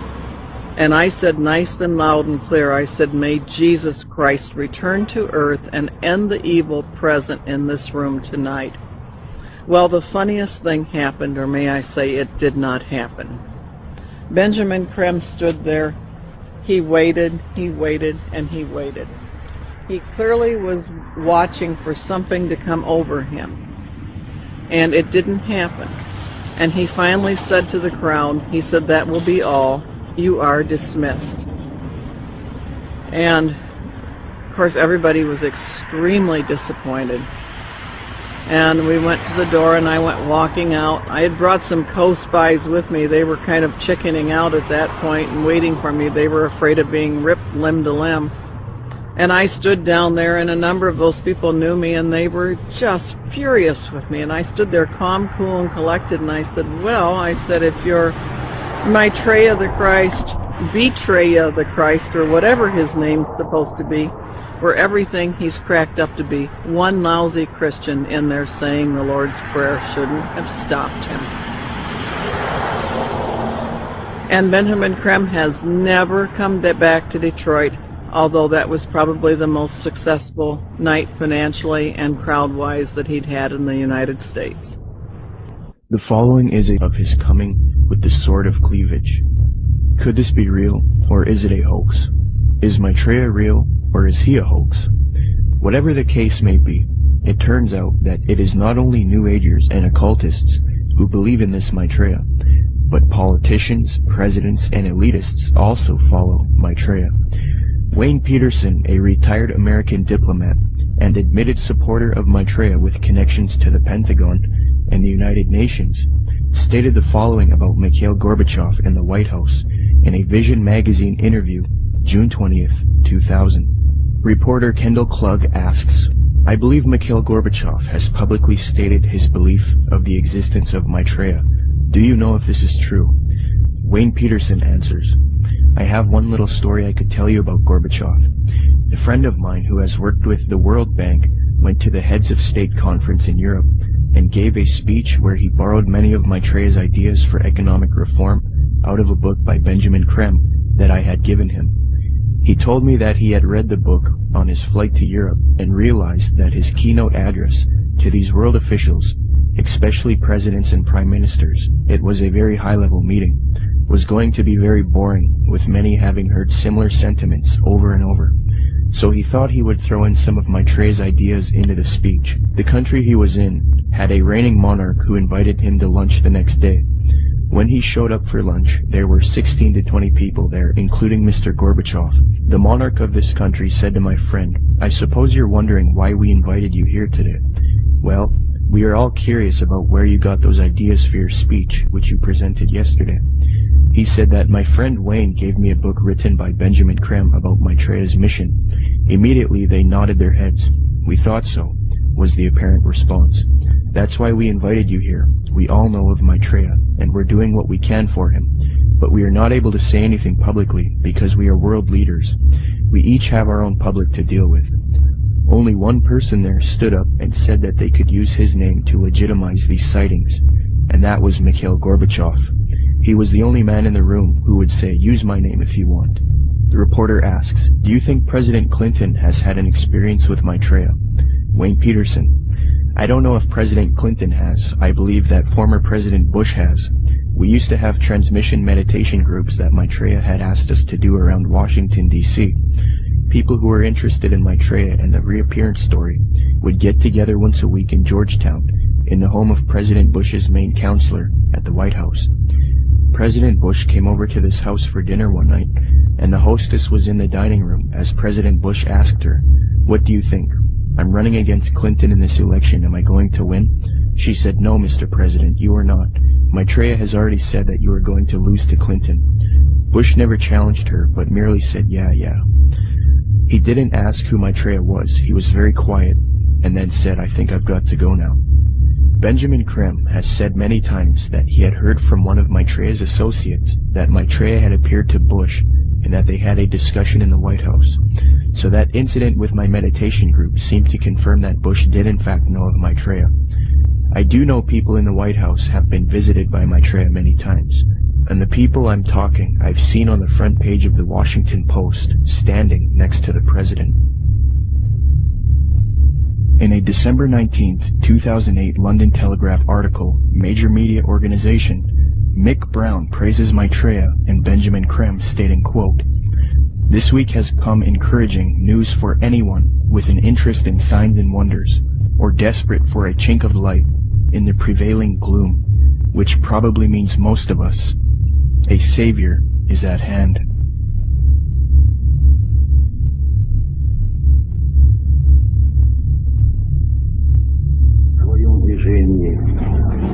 Другом направлении, к новому мировому порядку.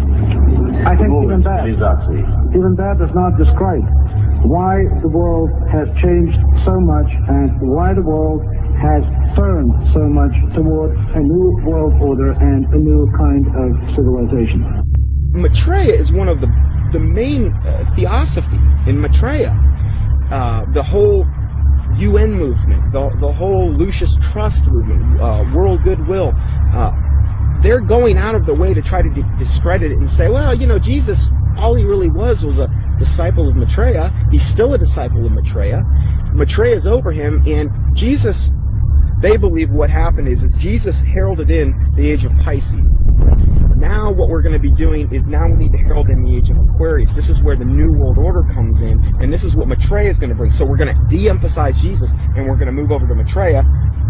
Jesus is just a disciple of Maitreya anyway, according to them.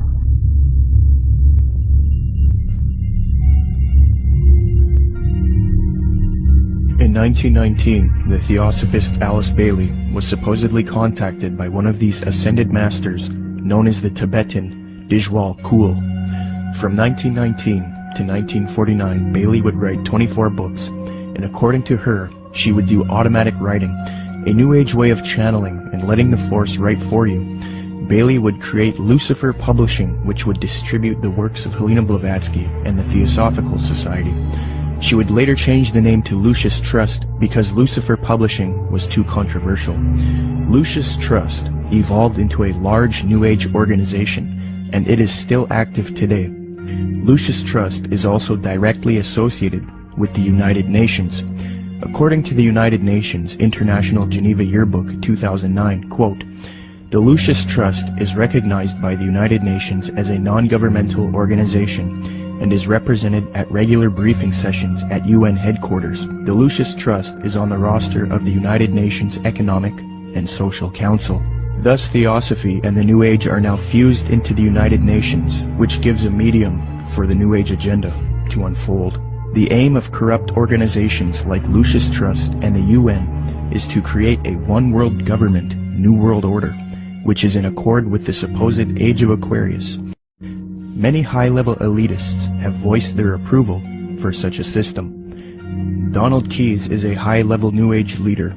Humanity, says Keyes, is, quote, on the verge of something entirely new, a further evolutionary step unlike any other, the emergence of the first global civilization. David Rockefeller, the owner of the Chase Manhattan Bank, called for a New World Order openly in his book Memoirs, quote, for more than a century, ideological extremists at either end of the political spectrum have seized upon well-publicized incidents, such as my encounter with Castro, to attack the Rockefeller family for their inordinate influence they claim we wield over American political and economic institutions. Some even believe we are part of a secret cabal working against the best interests of the United States, characterizing my family and me as internationalists, and of conspiring with others around the world to build a more integrated global political and economic structure. One world, if you will. If that's the charge, I stand guilty, and I am proud of it, unquote. American foreign policy analyst and former Deputy Secretary of State Strobe Talbot advocated globalization and world government in Time magazine, July 20th, 1992 edition. He remarks, quote, here is one optimist's reason for believing unity will prevail over disunity, integration over disintegration. In fact, I'll bet within the next 100 years, I'm giving the world time for setbacks and myself to be out of the betting game, just in case I lose this one. Nationhood as we know it will be obsolete. All states will recognize a single global authority, a phrase briefly fashionable in the mid-20th century. Citizen of the world will have assumed real meaning by the end of the 21st. All countries are basically social arrangements, accommodations to changing circumstances, no matter how permanent and even sacred they may seem at any one time. In fact, they are all artificial and temporary, unquote. Mikhail Gorbachev, previously noted, stated, quote, the threat of environmental crisis will be the international disaster key that will unlock the New World Order, unquote. Gorbachev also remarked, quote, we are moving toward a new world order, the world of communism. We shall never turn off that road, unquote. New Ager and student of Alice Bailey, Robert Mueller, former Secretary General of the United Nations, gave this frightening admission, quote, we must move as quickly as possible to a one-world government, a one-world religion, under a one-world leader, unquote. The esoteric zeitgeist movement promotes a world system, resource-based economy with absolutely no money, a technotronic society where machines play a big role. The zeitgeist movement seeks to grow out of capitalism, free markets, profit motive, and scarcity, which they believe are responsible for aberrant behavior.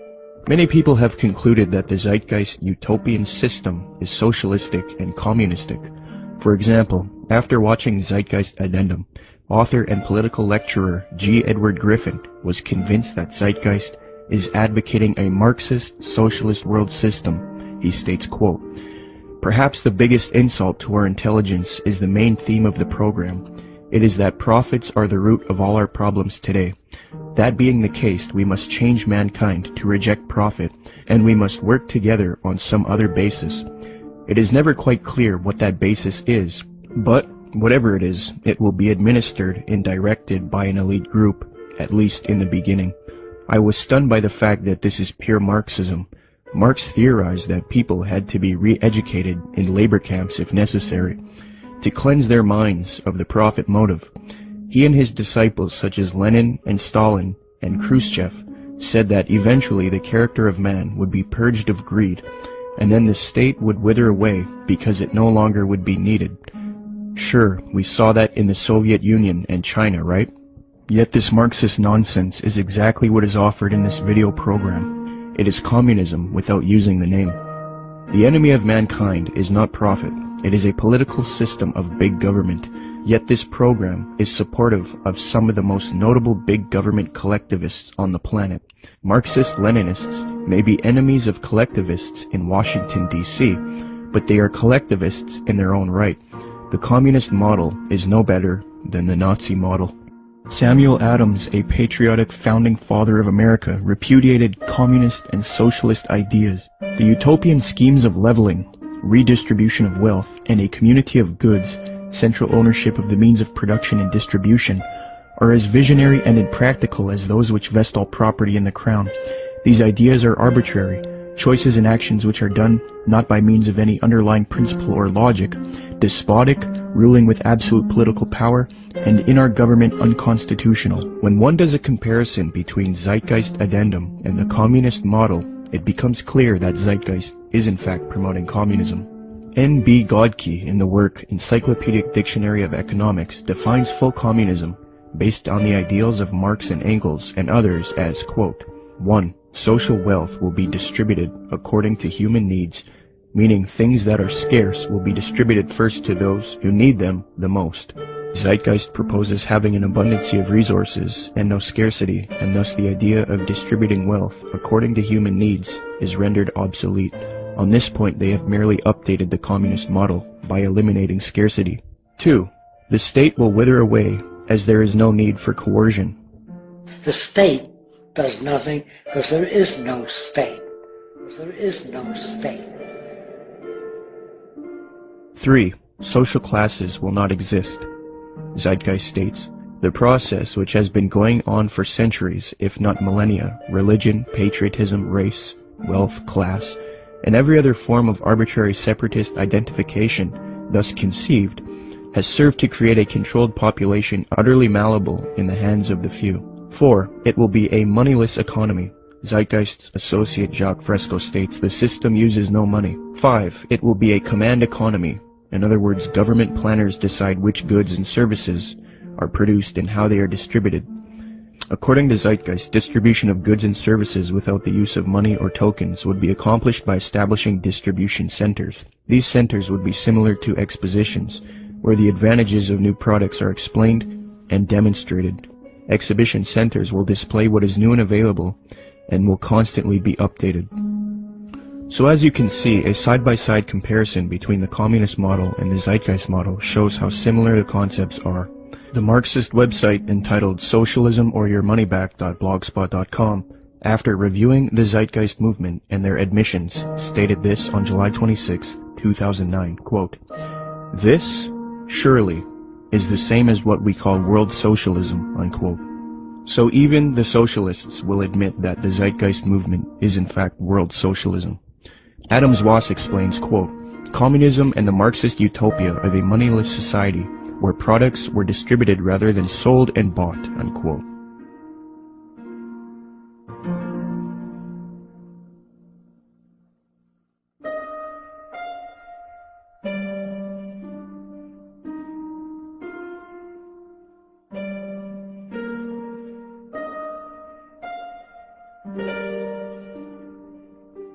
Zeitgeist's main source, Acharya S., promoted the founder of communism, Karl Marx, on her website.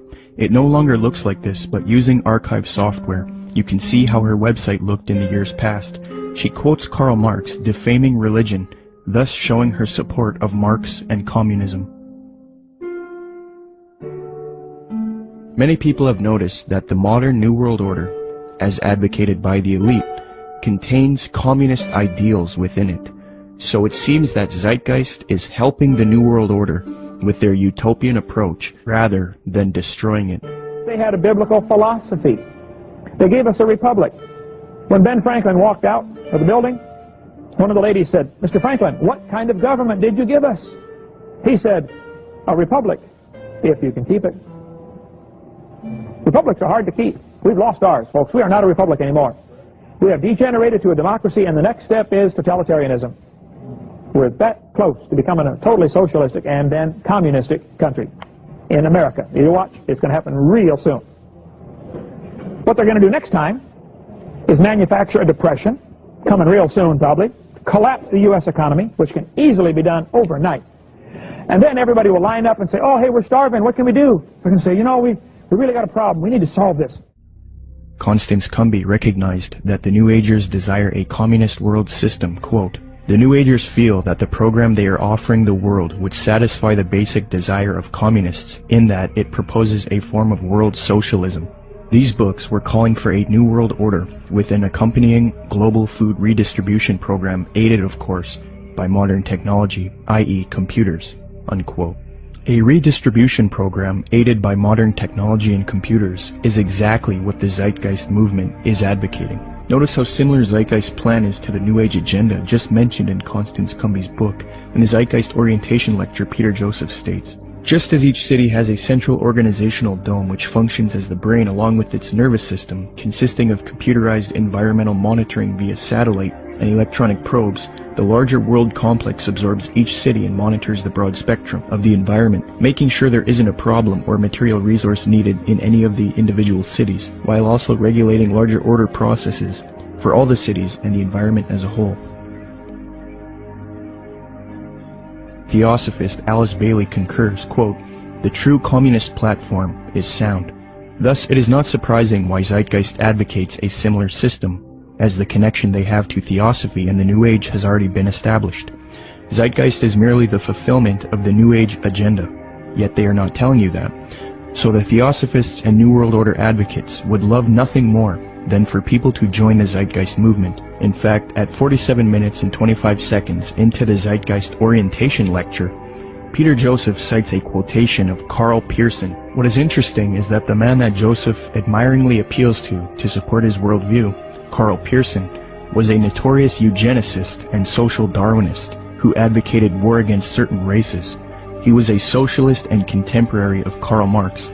In fact, Theodore M. Porter, in his work Karl Pearson, The Scientific Life in the Statistical Age, states, quote, "Pearson's appreciation of Marx was real, especially in early 1881.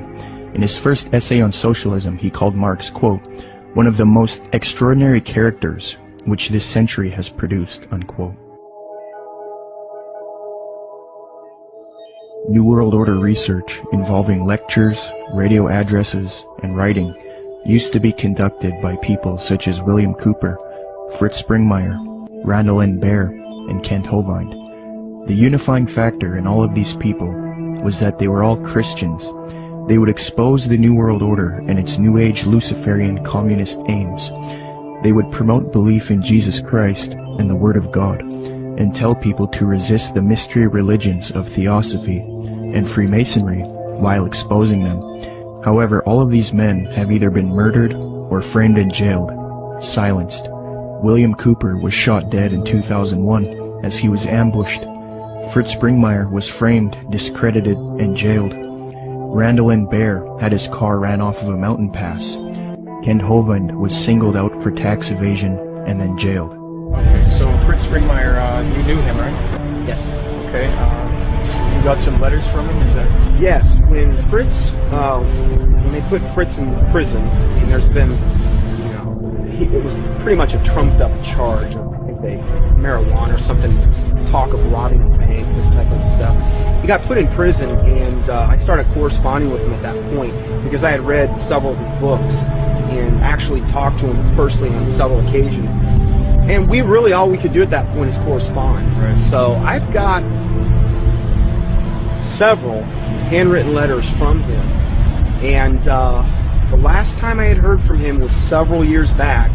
And he had been in it wasn't his fault, and I think it might have been arranged, where he was in a fight.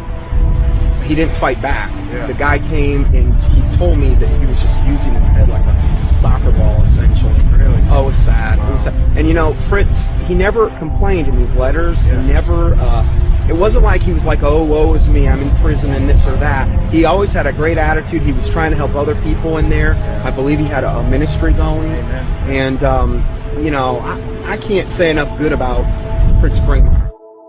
Now that the Christian New World Order researchers have been silenced, the truth movement has been infiltrated by people who purport to be against the New World Order, yet they advocate the New Age religion, a new utopia, and they all speak against Christianity and the Bible. The people who took over the truth movement and who are allowed to live and teach the public, such as Jordan Maxwell, Michael Tessarion, Peter Joseph, David Icke, and others, All of these people have one unifying factor. They are all strictly against Christianity, and they are all heavily associated with the New Age, Theosophy, and Freemasonry. I think Jordan Maxwell is somebody who is just deceived. It's my personal opinion, and I could be wrong about this, that Jordan Maxwell is not a paid disinformation agent, or he's not somebody that is a high-level Satanist. I think that Jordan Maxwell is like many of us in the truth movement.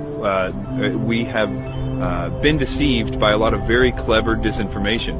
In his case, Blavatsky and the secret doctrine and that whole concept that really got him on a roll. Jordan Maxwell is a person who believes that the entities that he's involved with, that he had experiences with in the desert, etc., were Pleiadians. And I think that he thinks that they chose him to teach the world certain things. So in that context, it's very hard for him, or really anybody, to break free of that paradigm, because in that paradigm he gets to be this super special individual, and we all are vulnerable to that. If we have supernatural experiences where entities tell you that you are the chosen one and that you're going to do something, it's very hard not to believe them, because that's what you want. And so it's very hard, and of course, in doing so, in thinking, okay, these guys, these Pleiadians are on my side, when in actuality they're demons, they would coax him to do certain things, like he mentioned later, to go into these seances or whatever. In doing that, they can have more control over him, because they're demons and they have a system to get more control over a person. And if they do that, then he can start to be used more thoroughly by them, and he can do exactly what he promised them that he would do, to be a channel for them.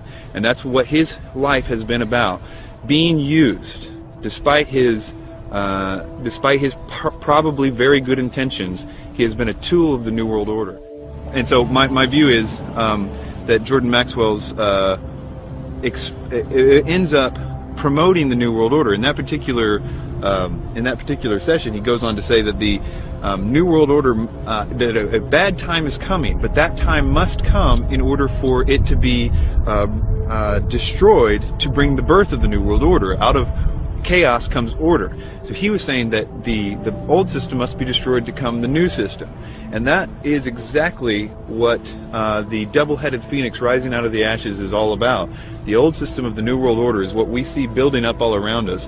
It is going to get really, really bad, but it is going to be destroyed, in a sense, because that faucet is being run by evil. We all know that the things that are happening to the world right now are being done because of evil. So if evil's causing all those things, evil can also turn that faucet off at just the right time in order to make it seem like whoever stopped it, and therefore is the savior. So that new system will seem like the utopia that Jordan Maxwell says we all need to wait for. It's interesting that he says that at that time that's when the aliens, our gods, are coming back to stop it.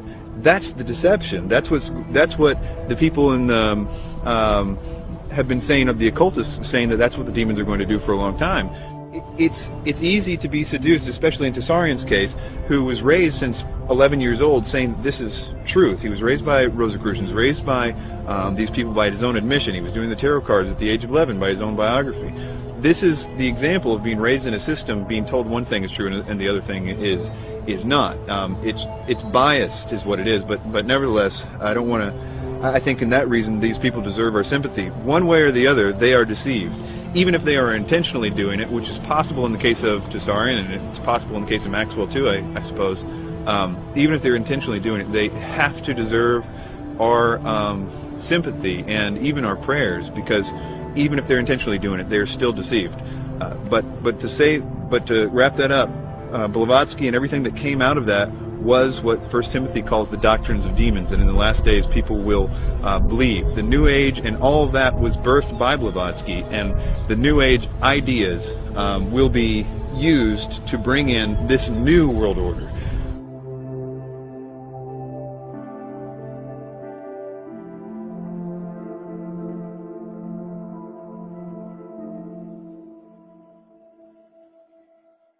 The negative impact of population growth on all of our planetary ecosystems is becoming appallingly evident.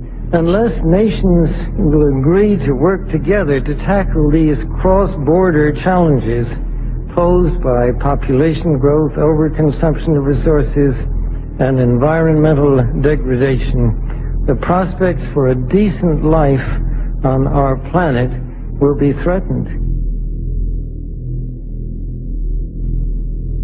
But this callous disregard for the right to life of every human on the face of the earth has been predicted before in the New Testament. John was moved to write, quote, "Yea, the time cometh, that whosoever killeth you will think that he doeth God's service," unquote. The New World Order, ladies and gentlemen, will sail in on a sea of blood. The same New Agers who call for peace, love, harmony, and world unity, when confronted with separatists, for example, fundamentalist Christians, you start to see a darker side to them. They do not appreciate people who will not adopt their New Age views.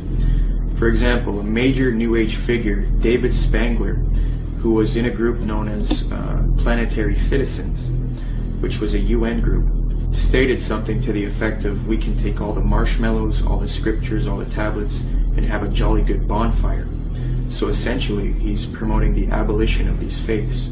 Similarly, Maharishi Mahesh Yogi, the influential New Age guru sought out by the Beatles, stated, quote, "There has not been and there will not be a place for the unfit. The fit will lead, and if the unfit are not coming along, there is no place for them. In the place where light dominates, there is no place for darkness." See, in his thinking, the fit are the New Agers, and the unfit are those who do not adopt the New Age beliefs. People who are, for example, fundamentalist Christians, Jews, people like this. So essentially, you see a lot of intolerance within the New Age movement. It's not all nice and dandy with these people. You know, they have the mask, they have the appearance of peace, love, harmony. But in their writings, they do come out and say that there is no place for Christians and people who do not accept their beliefs. In the Book of Co-Creation, New Age leader Barbara Marx Hubbard states, quote, "Out of the full spectrum of human personality, 1/4 is electing to transcend, 1/4 is resistant to election. They are unattracted by life ever evolving. Now as we approach the quantum shift from creature human to co-creative human, the destructive 1/4 must be eliminated from the social body. Fortunately, you, dearly beloveds, are not responsible for this act. We are. We are in charge of God's selection process for planet Earth. He selects, we destroy. We are the riders of the pale horse, death." Alice Bailey explained what the New World Order will do to those who refuse to accept it. Quote, "Let us never forget that it is the life, its purpose, and its directed, intentional destiny that is of importance, and also that when a form proves inadequate, or too diseased, or too crippled for the expression of that purpose, it is, from the point of view of the hierarchy, no disaster when that form has to go. Death is not a disaster to be feared. The work of the destroyer is not really cruel or undesirable. Therefore, there is much destruction permitted by the custodians of the plan, and much evil turned into good," unquote. Blavatsky's peer, Aleister Crowley, said an Egyptian entity told him Christianity would be destroyed at the advent of the New Age, quote. A peer of Blavatsky's, often called the prophet of the New Age, Aleister Crowley, claimed to have been visited in the spring of 1904 by an Egyptian entity called Oase, who foretold to Crowley the end of Christianity, unquote. But if you dig deep into the literature, yes, they're going to be extremely intolerant. David Spangler had talked about the Luciferic initiation and these types of things. And we look in the Bible and we can look at like Revelation 13 and where all they that do not receive the mark and the mark of the beast in their right hand or their forehead, you know, are going to essentially forfeit their life. This is how intolerant it's going to become. It's going to be their way or no way. And so, no, they're not going to have any tolerance. I think at first they're going to come as real nice guys, though. I don't think they're going to do that right off the bat. But eventually it's going to get to the point where enough people have bought into it and enough strong delusion is there that yeah, they're not going to be tolerant whatsoever. Barbara Marx Hubbard states, "The end of this phase of evolution shall come. All will know their choice. All will be required to choose. All who choose to be natural Christs will be guided from within as to how to proceed. All who choose not to evolve will die off. The kindergarten class of Earth will be over," unquote. Robert Mueller, previously mentioned, states, quote, "I am surprised that no one has yet thought of creating a pro-Earth, humanity-challenging organization which would put itself in the shoes of our Mother Earth and rejoice whenever humans diminish in numbers or consume less. It would give yearly prizes to people, events, or institutions which achieve a reduction of the human population or of the consumption of Earth resources. The first prize should go to the United Nations, which through its world population conferences and anti-population work has prevented 2,200,000,000 more people from being born between 1952 and the year 2000.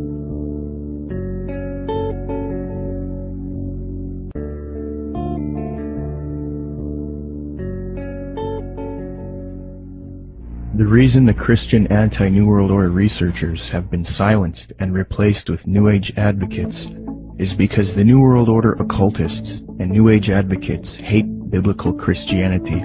Why? Because the Bible not only refutes their New Age beliefs, but it predicted their coming utopia, calls it out as an evil world system, and tells people to resist it. First, in the Apostle Paul's first letter to Timothy, he warns of these supposed ascended masters who will deceive people with false doctrines. Quote, "The Spirit clearly says that in later times some will abandon the faith and follow deceiving spirits and things taught by demons. Such teachings come through hypocritical liars, whose consciences have been seared as with a hot iron." Paul also predicts the New Age movement, quote, "For the time will come when men will not put up with sound doctrine. Instead, to suit their own desires, they will gather around them a great number of teachers to say what their itching ears want to hear. They will turn their ears away from the truth and turn aside to myths." New Agers will often claim that the Bible promotes their astrological beliefs. However, in the Old Testament book of Isaiah, astrology is forbidden and identified as an abomination to God. Quote, "Let now the astrologers, the stargazers, the monthly prognosticators stand up and save thee from these things that shall come upon thee. Behold, they shall be as stubble." Zeitgeist's main source, Acharya S., claims that Jesus talks about the age of Pisces in Matthew 28:20, which states, "And teaching them to obey everything I have commanded you, and surely I am with you always to the very end of the age." However, although the zodiac was around in 1st century Palestine, the age concept was not around yet, so the biblical writers could not have been referencing the astrological age. Dr. Noel Swerdlow, professor of astronomy and astrophysics at the University of Chicago, states, "Within which group of stars the vernal equinox was located was of no astrological significance at all. The modern ideas about the age of Pisces or the age of Aquarius are based upon the location of the vernal equinox in the regions of the stars of those constellations. So when this woman says that the Christian fish was a symbol of the coming age of Pisces, she is saying something that no one would have thought of in antiquity," unquote. When Matthew 28:20 talks about the end of the age, or in Greek, the end of the eon, he is not talking about astrological ages, as this concept was not around yet. The age referred to is that of Jewish understanding. As J.P. Holding remarks, quote, "Zeitgeist is correct that when Jesus refers to the end of the eon, he doesn't mean the end of the world. However, he is also not speaking of the astrological age of Pisces. Rather, in the 1st century Jewish thought, there was an awareness of the current age, Ha-Alom Ha-Zeh, and the age to come, Ha-Alom Ha-Ba. The distinction between the two appears both in the New Testament and in other Jewish writings. This has nothing to do with astrology," unquote. Zeitgeist merely tried to deceive the public into the New Age worldview by distorting the biblical data, which actually condemns astrology. Moreover, Jesus, Paul, and John predict this coming world teacher, Antichrist or Maitreya, and the New World Order, one world government. And it is this reason that the elite and the New Agers hate true biblical Christianity. Paul writes in 2 Thessalonians, quote, "That you not be quickly shaken from your composure or be disturbed either by a spirit or a message or a letter as if it is from us, to the effect that the day of our Lord has come. Let no one in any way deceive you, for it will not come unless the apostasy comes first, and the man of lawlessness is revealed, the son of destruction, who opposes and exalts himself above every so-called God or object of worship, so that he takes his seat in the temple of God, displaying himself as being God. And you know what restrains him now, so that in his time he will be revealed. For the mystery of lawlessness is already at work. Only he who now restrains will do so until he is taken out of the way. Then that lawless one will be revealed, whom the Lord will slay with the breath of his mouth, and bring to an end by the appearance of his coming. That is the one whose coming is in accord with the activity of Satan, with all power and signs and false wonders. Jesus Christ warned of the Antichrist and false Christs. He says not to believe anyone who says, "Look, the Christ has returned." For Jesus Christ's real glorious second coming comes after the false Christ or Antichrist deceives the world. Matthew 43 states, "And Jesus answered and said to them, See to it that no one misleads you, for many will come in my name, saying, I am the Christ, and will mislead many. Then they will deliver you to tribulation and will kill you, and you will be hated by all nations because of my name. Then if anyone says to you, Behold, here is the Christ, or there he is, do not believe him, for false Christs and false prophets will arise, and will show great signs and wonders, so as to mislead if possible even the elect. Behold, I have told you in advance. So if they say to you, Behold, he is in the wilderness, do not go out. Or, Behold, he is in the inner rooms, do not believe them. For just as the lightning comes from the east and flashes even to the west, so will the coming of the Son of Man be. But immediately after the tribulation of those days, the sun will be darkened, and the moon will not give its light, and the stars will fall from the sky, and the powers of the heavens will be shaken.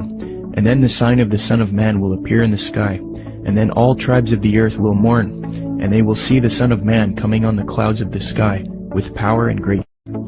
In the book of Revelation, the Apostle John warns about this evil world teacher who humanity worships as he claims to be God. And he opened his mouth in blasphemies against God, to blaspheme his name and his tabernacle, that is, those who dwell in heaven. It was also given to him to make war with the saints and to overcome them. And authority over every tribe and people and tongue and nation was given to him. All who dwell on the earth will worship him. Everyone whose name has not been written from the foundation of the world in the book of life of the Lamb who has been slain. And he causes all, the small and the great, the rich and the poor, and the free men and the slaves, to be given a mark on their right hand or their forehead. And he provides that no one will be able to buy or sell, except the one who has the mark, either the name of the beast or the number of his name. Here is wisdom. Let him who has understanding calculate the number of the beast, for the number is that of a man, and his number is 666. John then talks about how the leaders of the world will form a one-world system and give authority to the Antichrist, or false world teacher. Quote, The 10 horns which you saw were 10 kings who have not yet received a kingdom, but they receive authority as kings with the beast for 1 hour. These have one purpose, and they give their power and authority to the beast. These will wage war against the Lamb, and the Lamb will overcome them, because he is Lord of lords and King of kings, and those who are with him are called and chosen and faithful. So if this Maitreya is real, and if he has the support of the New World Order, and if he plays a role in the coming world system, there is a high potential that he is in fact the Antichrist. We will have to wait and see.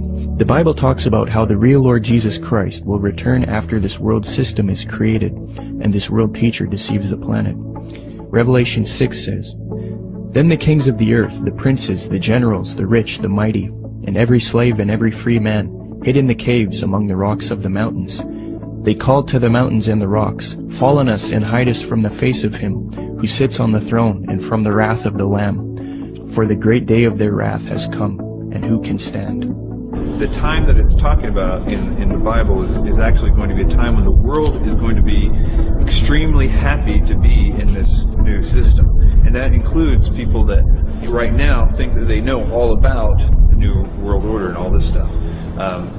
Those people, included with the rest of the world, are going to be happy with being in the new system.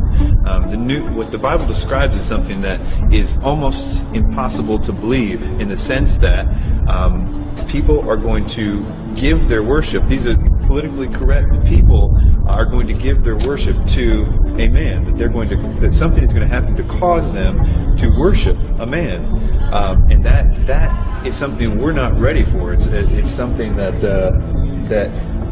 political leaders don't right now do miracles, for the most part. That the whole concept requires new input. Something different has to happen. And I think that when you look at what the New Age is saying, what they say is going to happen, what every movie is talking about right now, this idea that there's a new rebirth coming, a New Age is going to be supernatural, that the aliens are going to come back, and all these concepts, that if it really happened, we would be, many things would happen, not the least of which would be that we would, as a world, start to be believing in some new sort of doctrine, namely that God doesn't exist, but that we are gods ourselves. And the way that would function is that, here are aliens, and they were just like us at one time, and we're going to evolve like them and be more like them. That inherent in that is the idea that we are also gods. The message that the New Age elite don't want you to know is that there is one God, and 2,000 years ago, He entered into creation as Jesus Christ, lived a perfect, sinless life, and willingly died on the cross to pay for our sin. And if we accept Jesus Christ into our heart as Lord and repent of our sin, then we are spiritually saved forever. It is this message that the New Agers hate and want to stamp out. But if you realize that the New Age and the New World Order doctrine is a lie and an abomination, and if you want true salvation and the power to stand with Christ against this coming system, say this prayer with me and become a true child of God. Lord Jesus Christ, I ask you to come into my heart as Lord. I accept what you did for me on the cross, dying for my sin. I repent of my sin and I wish to live a life for you, following your teachings found in the New Testament. Please forgive me of my wicked ways and transform me into a child of God. I pray in Jesus' mighty name. Amen. Come, Lord Jesus.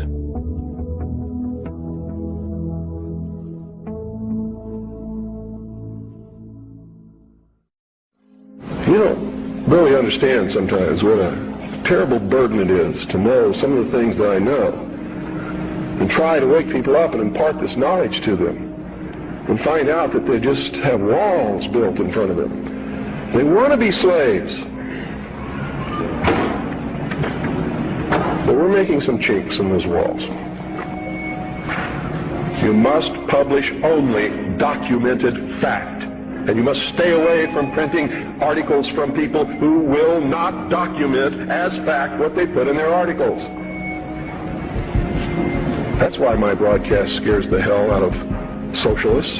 That's why in a White House memorandum I was named as the most dangerous radio host in America, not because I'm going to go out and shoot somebody, but because I shoot documented facts which cannot be refuted.